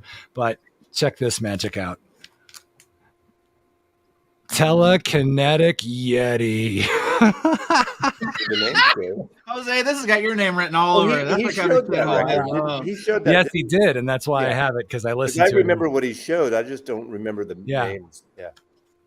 Witch Throat Serpent. They're a Wow. French Like, doom band like, on an Dutch Italian porn. label. This is so good, I can't stand it. Oh. Love Who's Italian. It must be worth a lot. Unlike Who's got Surith Ungol, King of the Dead? Oh, damn it. I just got rid of that one. Oh, so I still win. That's 3. What about Electric Wizard? I don't know if I can show it. Let's go ahead. Yeah. Somebody's got Black Masses. Jose, you got to have that one. That's got your name written all over that one too, Jose. He's Yeah, pulling. He's pulling. Is he? Well, Got to have this one. Here. Ancient Dreams, Candlemas. That's the only name that I recognize. That's the only name that I recognize. To be fair, a lot of this it is looks like new. you're showing every TV show from Amazon. I don't Prime know and where HBO the Max. other one is, but here's 2 Electric Wizard ones. Okay, I want both of them, but I'm still winning. This is the purple vinyl version, by the way. Send it. Highly sought after purple. Send it. I need it. Is it very desirable? This is doom metal, yeah. I mean, I always say that I don't have a lot of metal things. But, Argentinian Madness, I believe. Also from a recommendation from Metal. This is like that scene in Greece where they have the dance off at the high school thing. It's Louis and Jose one-on-one, mano a mano. No, that's not true. I only have one record that he showed, so he wins. I am the winner. I have a better game. Can we show the biggest sim splits out there? That's my because Jason just showed one, so I just wanted to see the biggest seam splits. I had one recently that was on. It was probably about 4 inches. I've never seen one so bad. I sent it. Let's see that seam split. Oh, that's pretty good. That's pretty rare. Oh, I remember. I think I have one record somewhere that's in plastic right now. Is that the entire spine is ripped? It's both sides of the gatefold. Yeah, I think I have one that 3 sides are not attached. Someone else that want to show a seam split. Jose, I know you got one in your pocket. Come on, just flex. Just give us the Rojas. Come I on. have 2 records to look at. This is my Bob Dylan Mo-Fi Oh Mercy. Let's see. And it has one here, right? It's pretty common, but look at these. Oh God, it's final herpes. Oh God, you just need a black Sharpie. Absolutely horrible. So that's my game. It's a You got a red Sharpie? triple. Hey, listen. I'm a creative thinker, and I know what you guys are doing. I'm just trying to help solutions here. All right. I got to flex. Arnaldo, if you want, Arnaldo, I can send you this record and clean it for $8. Just on your humming guru, because Jose, you were a humming guru shame this week. I'm not gonna name names of anyone from Germany who humming guru shamed you, but I couldn't believe it. I couldn't believe it. Are you gonna give me also the archival sleeves to go with it? Yes. I'll throw in a sticker if you want. Oh my God. What about a T-shirt? It's very transactional. Yeah, how a T-shirt, Is that a sin split? Oh, now this is not a gatefold. Oh no! Oh my God, Mazzy, that's photographic. That's a win. That's a hands down win. I just pulled this out of this guy's not a collection. I have no idea what this record is, but it's now a gatefold, but it was never a gatefold. I don't know. Anyone heard of? Oh my God, I just cried on the inside, the outside, and Joni James. Wyoming Dave has. Is it on Decca? I think it's on Decca. Or MGM. Wyoming Dave, gotta have it. That's Dave's name. I'm gonna send this to VCLT. Anybody who wants it. I just brought in. Can you ship it? Like, just put a sticker on top of it. Put a big couple, like a bunch of stamps right on it. I'm gonna put it like this, just slamming like this, and that's it. I might have the best band possibly ever. Yeah. Like in the world. All right. Right now on your ready. Oh my God, yes. Who is Joni James? I don't know who that is. Tenacious D. Oh yeah. The greatest and best band in the world. And you know what?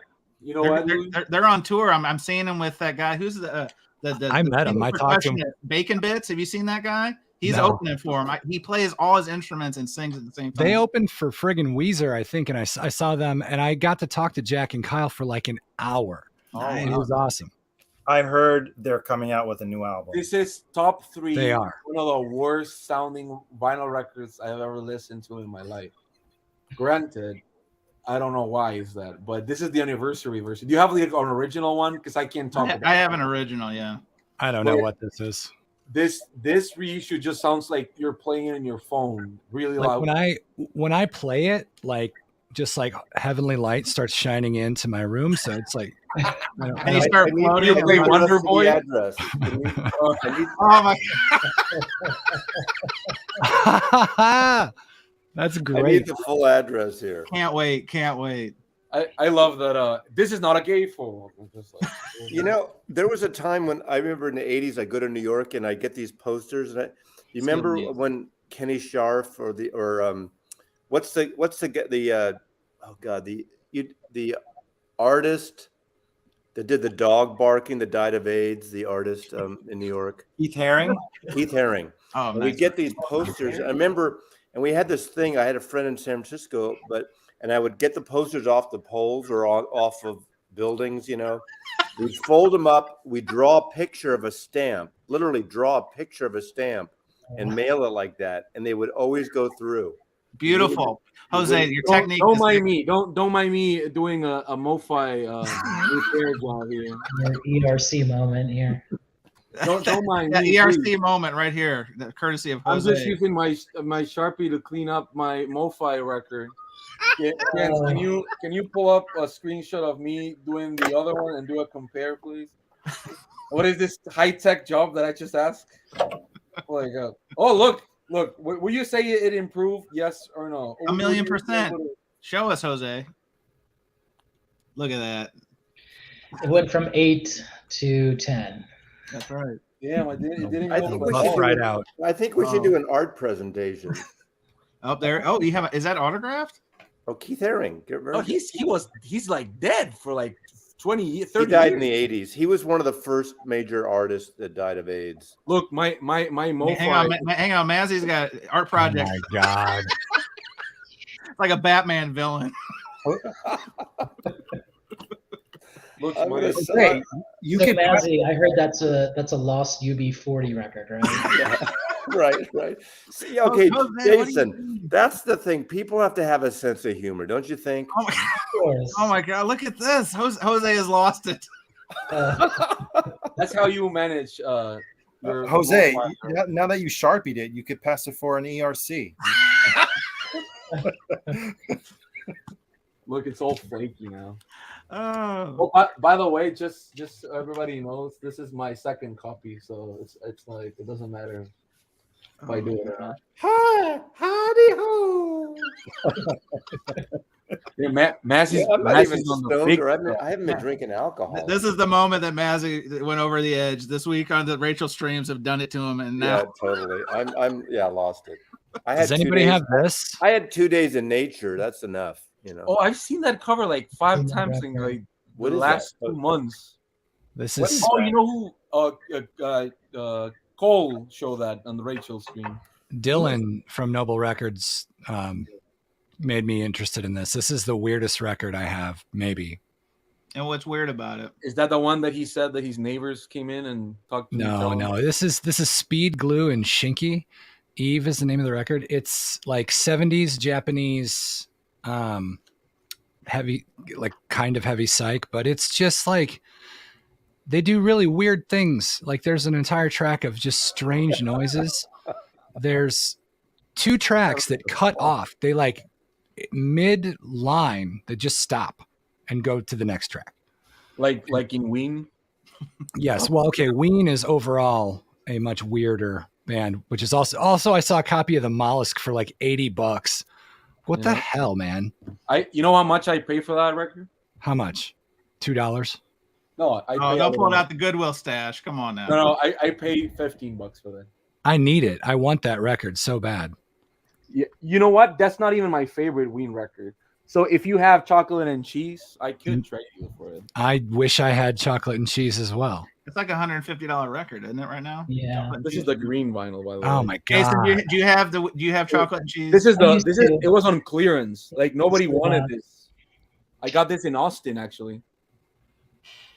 See, Nobody this, wanted is, this is the dark side of me participating in this because like I can hear the suction of the money coming out of my account. Louis is going to go online and see if there's any of those medical testing facilities. Right. You can do those lab experiments for a weekend and get $1,000. Yeah. Well, yeah, that would be the thing. Chance of like the plate, like I think it's called platelets. Like if you donate that, but then they tell you like, well, if you donate platelets, we'll give you like $20 or $30 credit in records. Everybody just freak out. Anybody got Big Black? I do have that. Fucking This is a record. We're talking about a record. I want to be very clear. Thank you. Big Black songs about fucking. I so appreciate the way that Big Black sounds. Yes. It's almost unlistenable in certain parts, and that's the part I like the most about it, because they are absolutely doing that on purpose. And Jason's gonna go and get his record, by the way. If you based on Steve Albini. He's going to the Batcave to get. He's gonna go for Steve Albini. He's got it in his attic. Yeah. I'm a big fan of Steve Albini's sound. You know what? I'm a big fan of Steve Albini's way to put the strap around his guitar. Have you ever seen that? No. Oh, he has his own way of strapping his guitar. You never seen that? Of course he does.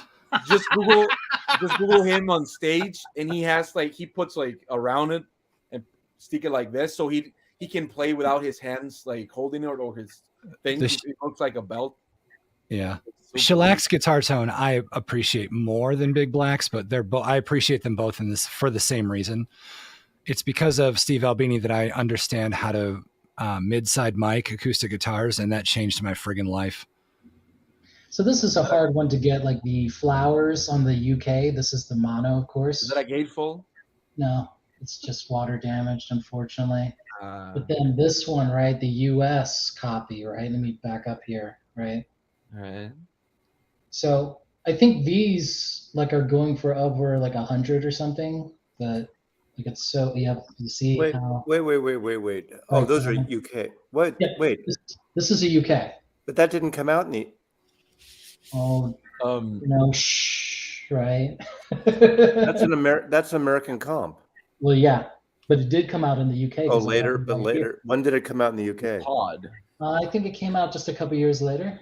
Yeah, because I have 4 or 5 of those in this guy's collection, American ones.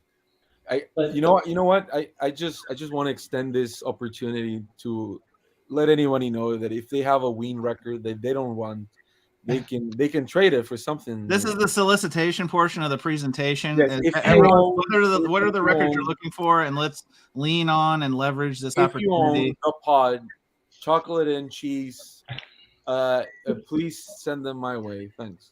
Hey, Jose, you mentioned something a couple of weeks ago. That I wanted, that I would trade it for.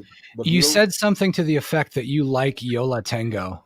I have all of the records. Yeah, and I listened to it, and did it for you? It was so bad that I don't think I'll ever recover. Oh wow, I love it. I love Yola Tango too. Jose. I don't know.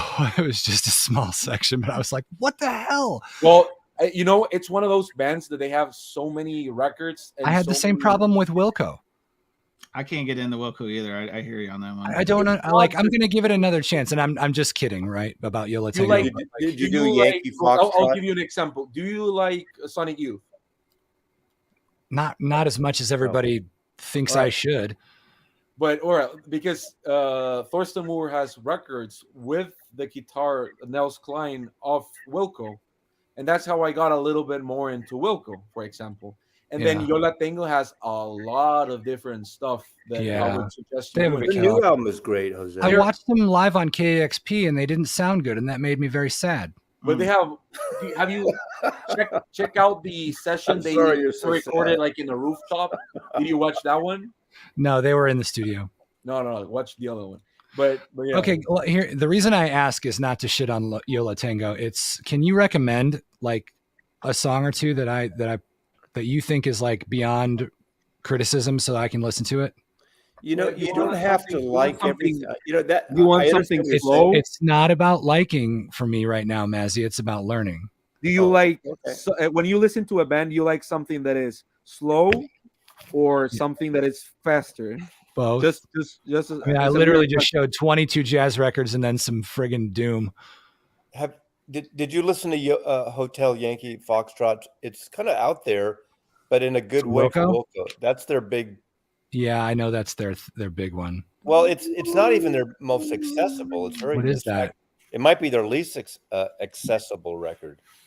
I picked up. This is a new edition. I picked it up. I worked it out as a 1988 Sub Pop original. Seattle. That's right. Well, see, I'm really Seattle motivated, and it comes with a Sub Pop order sheet. What's up? Yeah. Oh, that's the Green River. You know, that's not a cheap record then. It's not, but I have a local that we worked something out. It worked out real well for me. I've never seen one. I mean, this is like right off of the Tower Records floor. I mean, it's. So I would have written your name on it and shipped it right to you with a little like. Lay it on me, Jose. So I have. This is my favorite Yo La Tengo. This is a very mellow record. That's is like a good record. What's it called? If you're out there and it's like 2 a.m. and you don't know what to listen to, but you just want to like fall asleep but at the same time dream. I'm already sold. What's the name of the record? It's painful. Just painful. What's your favorite song on it? Well, I guess the first one, just because it's. Does it have a name? Big Day Coming. God. What is it? Big Record. It's called Record. It's the first one. Were you in the DA's office today, like interviewing Trump? Jesus. Yeah, this is how I find music. I take the fifth. But do you like Sun Kill Moon? Do you like that band? I don't know. They're an offshoot of the Red House Painters. Red House Painters. Red House Painters. Very down. I love those records. 24, that song, the first record by them. It's such a haunting, beautiful. It's like if Nirvana just like all were ODing on the floor, and somebody was like singing. You want to hear a hot take on Nirvana? Hey Richie, I like that you're here. You've been invisible lately. I'm not a big fan of Nirvana, so don't worry. I'm the biggest. I'm making it big. This could break the stream. Go for it. Okay, this will break the stream. I am Nirvana's #1 fan, but Nirvana's a doom band. Oh, is it because of the first record? Is it because Kurt Cobain produced the first demo for Earth? Is that because of it? no, but let's just listen to it in that context. If Jason Rojas is getting a copy of Fecal Matter, then I'm going to be beyond pissed off. Louis, it does sound like early Sleep records. I'll give you that. So I see the connection there. And then the lyrics are just as ridiculous as friggin' Electric Wizard. Well, maybe not Electric Wizard. This is my opportunity to plug in someone. Is that the clear one? The clear copy? Hey, that's the 30th anniversary. Yeah. So Louis, like if you don't have this, like this is probably like the best sounding Is that the Albini mix? I have 45 copies of that. Hey, it's like you guys have Neil Young's Harvest. I have In Utero. You know, you have Instagram, right, Louis? You have Instagram? Yeah, but it's not very good or updated. Well, just please follow. Pull it out. Vinyl Piper. Mark Kozlek's personal thing is problematic, but his records are great. Red House Painters, every record is fantastic. I love Mark. Oh, that's so cool. The ones I have 2 copies of In Utero, just coincidentally, and neither one of them are they're just represses. They're nothing special. This one is that a good repress, Jason? Yes, you need to get it. This is like the best sounding. And what about the black one that they let some of Steve Albini's mixes go through to? That one. It's okay. Yeah. Look, can you please follow this guy, Louis? Vinyl Piper or Viper? Oh, Piper. Vinyl Piper. Yep. Because he just uploaded today this. Oh yeah, and he was saying tell the difference. I saw his post. Yeah. Your phone's. Jose. There you go. Yeah, but who has 2 copies of this? Well, he said one's unofficial, didn't he? Isn't that what it? Isn't it no. With too much money. Oh, one is a fake. Oh yeah. Well, but still. Read the byline, bro. Come on now. I was just. Yeah, but it's probably the marker or something like that. I didn't read it. I was just like the picture wasn't close enough. It wasn't tight enough where I could tell a difference, so I didn't even try. Yeah. But again, Louis, you might enjoy Yo La Tengo. Just you have to find the right record. They have mellow out way more than they used to. But the first 3 records, I wouldn't even. Well, ever since you said that, I was reminded of that band, and I listened to him really briefly, like 20 years ago or something, and I didn't like it, but I never gave him a chance. So that reminded me of it, and that's part of I would suggest. I don't know if you're a Bob Dylan fan, but that soundtrack that I showed, this one. Every time Bob Dylan sings, God murders a kitten. Wow. That's fine, but he doesn't sing on this. There's one cut with him. There's one track with him. Well, yeah, the last one. It's from the. I love that movie. God. You know, one of the things that's really important to me about being a part of this community and being like I'm 45, but like I'm stunted in my musical growth, right? So I may as well be. In what way would you say what do you mean stunted? I stopped listening to music after my touring band broke up, and I was like, fuck the world. Well, I like you, Louis, because you're stunted, but you didn't call me a liar. Well, so you're gonna make me lose my train of thought. I totally beat a dead horse. Just live with it, okay? Yeah, but this is like super interesting for me because I'll go through all this stuff and I'll find everything and I'll feel bad about lost time. But like, what I was going to say about Bob Dylan is like I love shitting on the Beatles and Bob Dylan and everything. I am the same way that I love shitting on the Raiders. Like who gives a shit? Like I understand the Raiders or the football team. The football team. Oh. I'm a Broncos fan. Anyway, listen. Obviously, I can understand what all of these people in bands did for music. I'm not an idiot. Like I totally get it. But as I go back in time and rediscover this stuff, a lot of it is the stuff that I used to listen to when I was a kid is so much time and place. And it's so much how old you were then that it explains the Beatles community. It explains the Bob Dylan fanaticism and stuff like that. Because it's easy for me to listen to Bob Dylan and be like, well, I'm a singer and he can't fucking sing. Yeah. I don't like it. You know what I mean? So, but there's a lot of that going on where like, if I listen to the Beatles and you say, well, do you like the Beatles? Yeah, I like them. Yeah, I like a lot of their stuff. Some of them are great songs, but not like Rachel or you like the Beatles. Yeah, you know what? I think a lot of I agree with that. Moon, Jose, is that what you're showing? You know, yeah. Right now, you could pick. There's like thousands of bands to buy and pick them. Like in '66, for instance, there weren't thousands. Yeah. And when someone did something really different, everyone was focused on the top 30, not even FM yet. Mm-hmm. So now, I mean, it's kind of like television now. There's shows that are big hits that most of us have never even heard of. Yeah. You know, my point is that you were exactly the right age. Oh, yeah.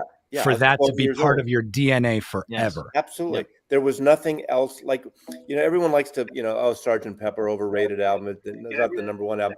But at the time when that came out, that day, there was nothing ever like it at that in that moment. Yeah. And the closest I'll get to a natural, like to it happening to me naturally is like Nirvana Nevermind.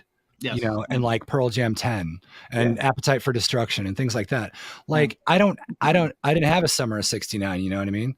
Like I didn't have all of that stuff. And the paradox of choice is so ridiculous. That's literally why I'm here, because when I'm presented with a million choices, I'll choose nothing. I mean, that's why punk was so different. Even prog wasn't different because it was like prog was like psychedelic, but longer and a few other things. But when punk hit, there was nothing like all of a sudden. I mean, you could say it's a retro of surf music in a way, just short 2-minute songs, but yelling out. But it was very different. When the Ramones came, it was almost like it sounded weird. Sex Pistols album sounded weird. It sounds so tame by today's standards. Yeah. I'll say this. I remember there was like a vinyl tag not that long ago, and one of the questions was like, what bands have you been listening to more now because of the VC? And 100% I'll say the Beatles, because I've never been a big Beatles fan at all. But the way that I went to listen to them, I don't listen to them that much. I think I've listened to like a one record per like every 2 months or something like that. So take this with a grain of salt. But I actually do like the John Lennon and Yoko Ono records. Of course I do, right? But those records are extremely weird, yes, but the fact that they exist for me, it's very important. the fact that this humongously popular guy said, you know what? I'm just gonna release this weird out record that every single fan that I've ever come to care about my music is gonna hate. I love that. I like that too. It just to me, it just means, you know what? This is my art. I make it for myself. Yeah. If you guys want to come along and listen to what I have to say. The only exception to that, where it's just unacceptable that the artist did something like that, is when Metallica cut their fucking hair. Like everything. Or Kiss took their Load, makeup off. Everything after that has been 1996. It was a dark year, 96 for sure. What is the Garage Inc? No. It was on Load. Load Oh, was yeah. It was after the Black album, and then they released. Yeah, 90. It was 96. I remember it clearly because I didn't know how to process the haircuts. Oh, dog. It wasn't. It was the musical Dog style I didn't Run like. Free is fantastic. No, it was this Bob Rock took over, and he was putting too much on him. Loaded and Reload are the worst Metallica. No. Well, there's a Saint Anger. I was just thank you, Lulu? thank you. Did you say Lulu? Lulu, hey guys, Jason, can you say that louder for the folks in the back? Lulu? Jose? Lulu. You? Hey, Jason, do you like or dislike If Dog Runs Free? That song is, I don't know. I fucking love that song. What- It's like what is it's that a song? What beat is it? poetry thing with that scat singer behind him. I fucking love that. Oh, Mazzy, by the way, do you have this? I think I've never. Oh, this is the He's I have it. I have he knows where it is. Oh, Blind, just pulls it out like, "Hey, man." It's like a Whack-a-mole whack-a-mole. and crack-a-mole. He's like, Look, it's this. You have this. It's a good box set. It's Allen Ginsberg's Oh, style. I do not have that. No, This is like $40, but I know what that is. Yeah. Of course, I know. You I have know the it. book. I have the It comes poem. with like a The replica. point, Mazzy, is that you don't have it. Jason, I can't I believe don't this. need it. How come nobody asked me if I have a first OG copy of Rage Against the Machine self-titled? Yes, I do. It was mastered by Bernie. Thank you. Sounds great, Leland. But Jason, the de facto expert on all recordings now. Come on. Jason, do you actually have an? I love you, Leland. Let's go. I'll think of a band and maybe he'll. Hey, Jose, do you have the single Skeletons that Paul McCartney produced with Allen Ginsberg? You know, I actually think I do.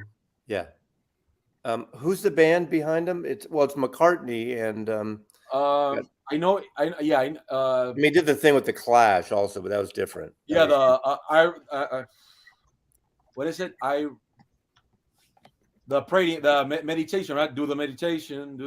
Well, I did a Skeleton single. Where Hang on. Can you do that one again, Jose? We need it, please. Do the meditation.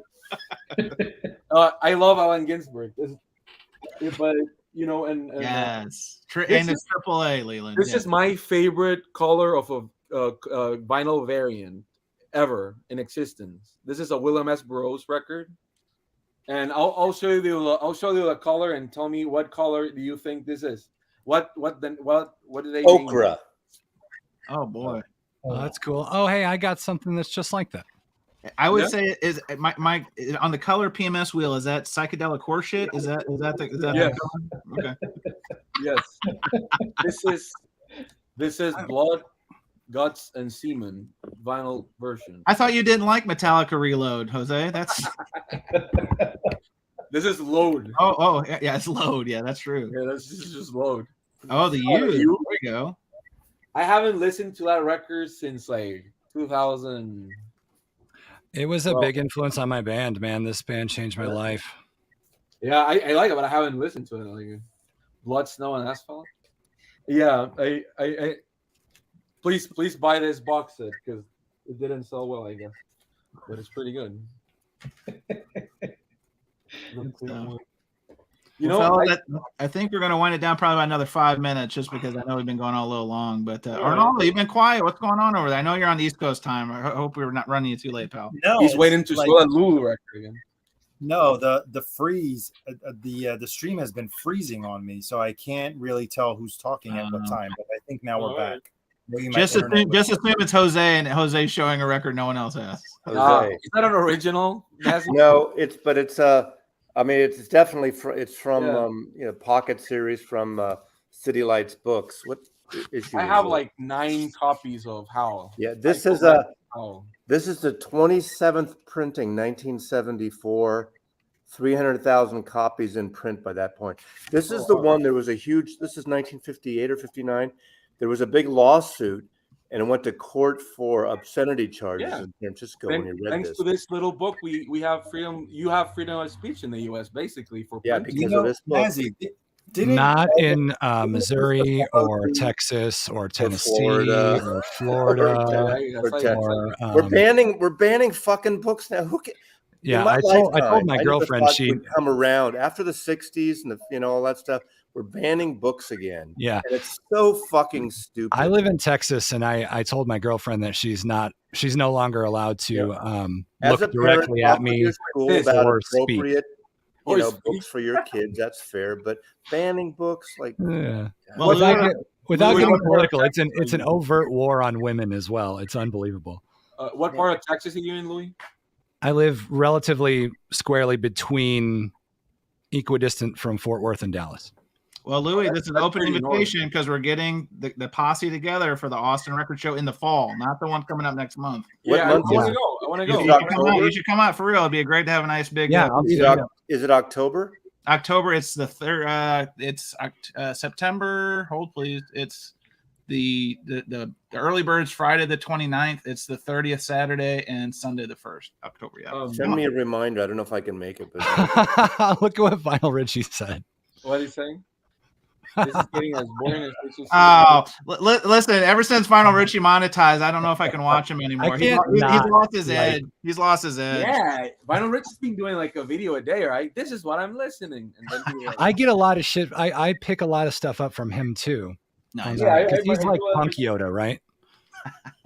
I'm very happy that Vinyl Richie he showed a record for my country, so I'm happy about that. Which country? My country of El Salvador. I only have one country, to be honest. Well, I didn't know if you live in Mexico, so. Well, yeah, but I'm not from here. I know you're not, but I just. Jose, are you pulling your papers? What's going on? What are you pulling out? No. This is Fuera de Atracción. I bought that because of you. Yeah. This is 60s psychedelic garage from El Salvador. Jose, you're an influencer. Whoa! Right. But this is a great comp from El Salvador, and it has a lot of great stuff. He's got that low freak ass voice. Yeah. Oh yeah. This is amazing. There's a little like the Seeds. A little like the Seeds at times. Yeah, Fuera de Atracción. It's what is it? Out of Focus, the Blue Cheer song. Rompe el ritmo. It's the Doors song. Break on through. It's pretty great. And then the other songs are like original songs, but it's pretty good. Vinyl Richie. Yeah. I showed that 2 years ago. Yeah, no, I know. Well, it came out last year, by the way. It's just and I have an original of that song. So. Oh, Richie, man. I'm just happy that people mention it. Oh, here's another copy of Vinyl. Like I just love that Vinyl Richie's second favorite album in history is Art Garfunkel's Angel Clare. Ooh, I didn't know. And it's a fucking great record. That's a great. Is it that Old Man? What is this? That's his first. That's his first solo record. It's actually a great fucking record. Isn't that a song? Great. That's a Randy Newman song, right? Yeah, but the funny thing is that out of all the things, I would never have picked it. It's not his second favorite, but he likes it a lot. He likes Art. If I had someone said, "Oh, Vinyl Richie's really into Art Garfunkel," I would have said, "Fuck you, you're wrong." Does that have Mild Town on it? I'm sorry. Does it have Mild Town on it? Yeah, no, that's a second or third. Yeah, because that song came out on that record. On both records, yeah.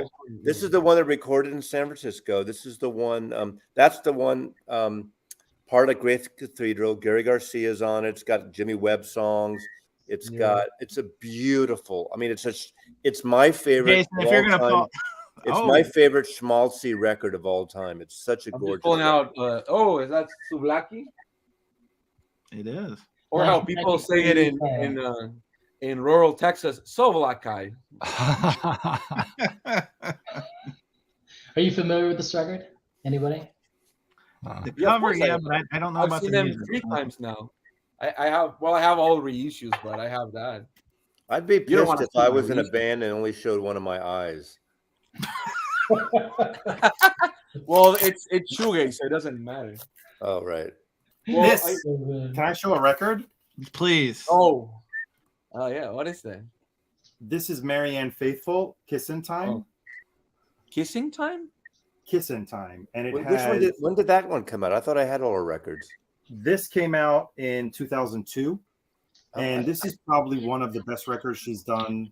Well, apart from the one that came out a few years ago, which I forget the name. Nick Cave or Warren Ellis produced one of her last records. Right. Well, that's the one where she's speaking on poetry. Remember, Right. I think she's doing, yeah. Right. But the one before that one, I forgot the other one's name. But on this one, this is a great record because it's all collaborations with other famous musicians. There's Beck on 3 songs, Billy Corgan on 3 songs, Dave Stewart. Of course, there's Billy Corgan on that. There's a song with Jarvis Cocker from Pulp. And then there's also one with Blur. This is a really good album. It seems that you didn't actually manage to get Vinyl Richie's favorite Art Garfunkel record, Mazin. Well, he has a different favorite than mine, but that's fine. Oh, Breakaway. Interesting. Yeah, Breakaway is pretty good. You know, I'm very sad. Good way to end that. That is a Hall of Fame moment right there.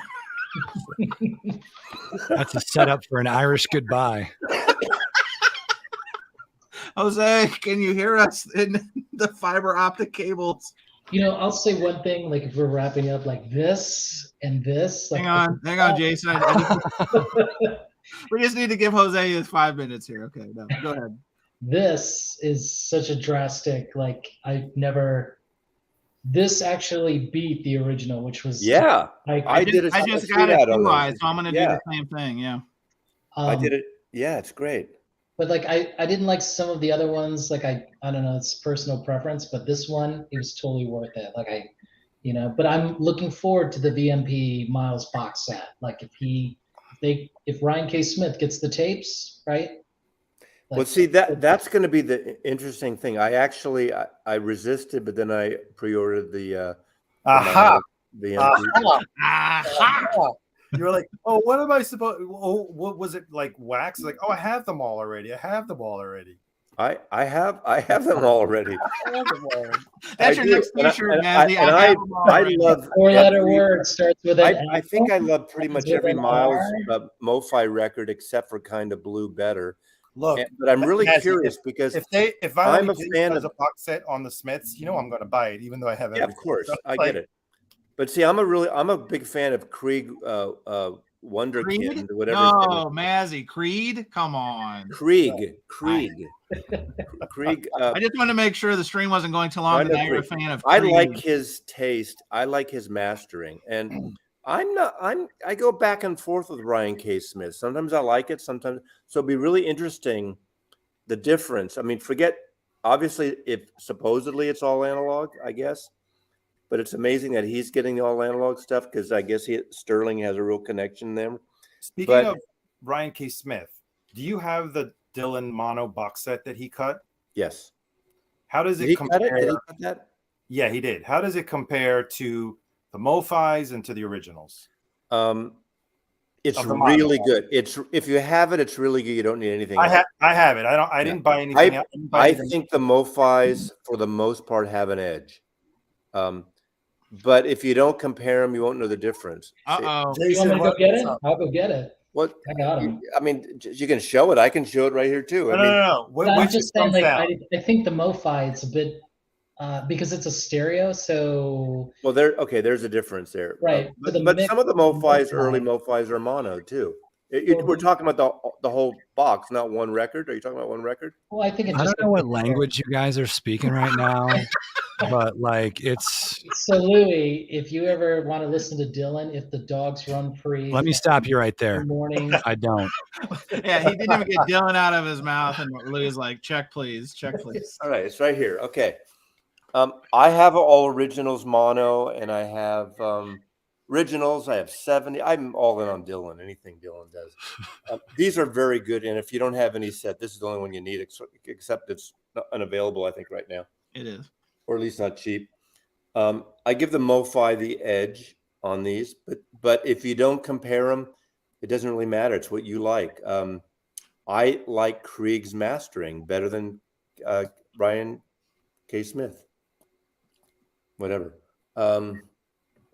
So there. And I like Blonde on Blonde and stereo better too. I think that's all we got. I think Louis hit us with the right one. He has nothing left, and I think that's a good way to wind it down. Sorry, I'm mostly kidding. What I'm gonna do is I'm gonna take the vocals out of a couple of Bob Dylan songs. Hang on. What is going on here? We can't do that. We can't do that here. What do you mean? It doesn't have the DSD step. Are you talking about a smiley face and the artwork? That's right. Is that supposed to be smiley face EQ? Yeah. No. It used to be like that. Mids. It used to be like that, but once Krieg came in, it wasn't like that. I'm just I don't joking. think. You know, I think there's certain records like one I always keep promoting is Procol Harum's Salty Dog. It's never sounded as good. I think they did a MoFi of that. Yeah, they did. It's really good. I think that Pringle's initial intention was to make tennis balls. And there we go. All right, well, fellas, appreciate you jumping on. We're gonna do this. I can't stand this. I know Jason won't be able to do it in 2 weeks, so we're gonna have to find Mazzy. Maybe you can pinch it for Jason on our show.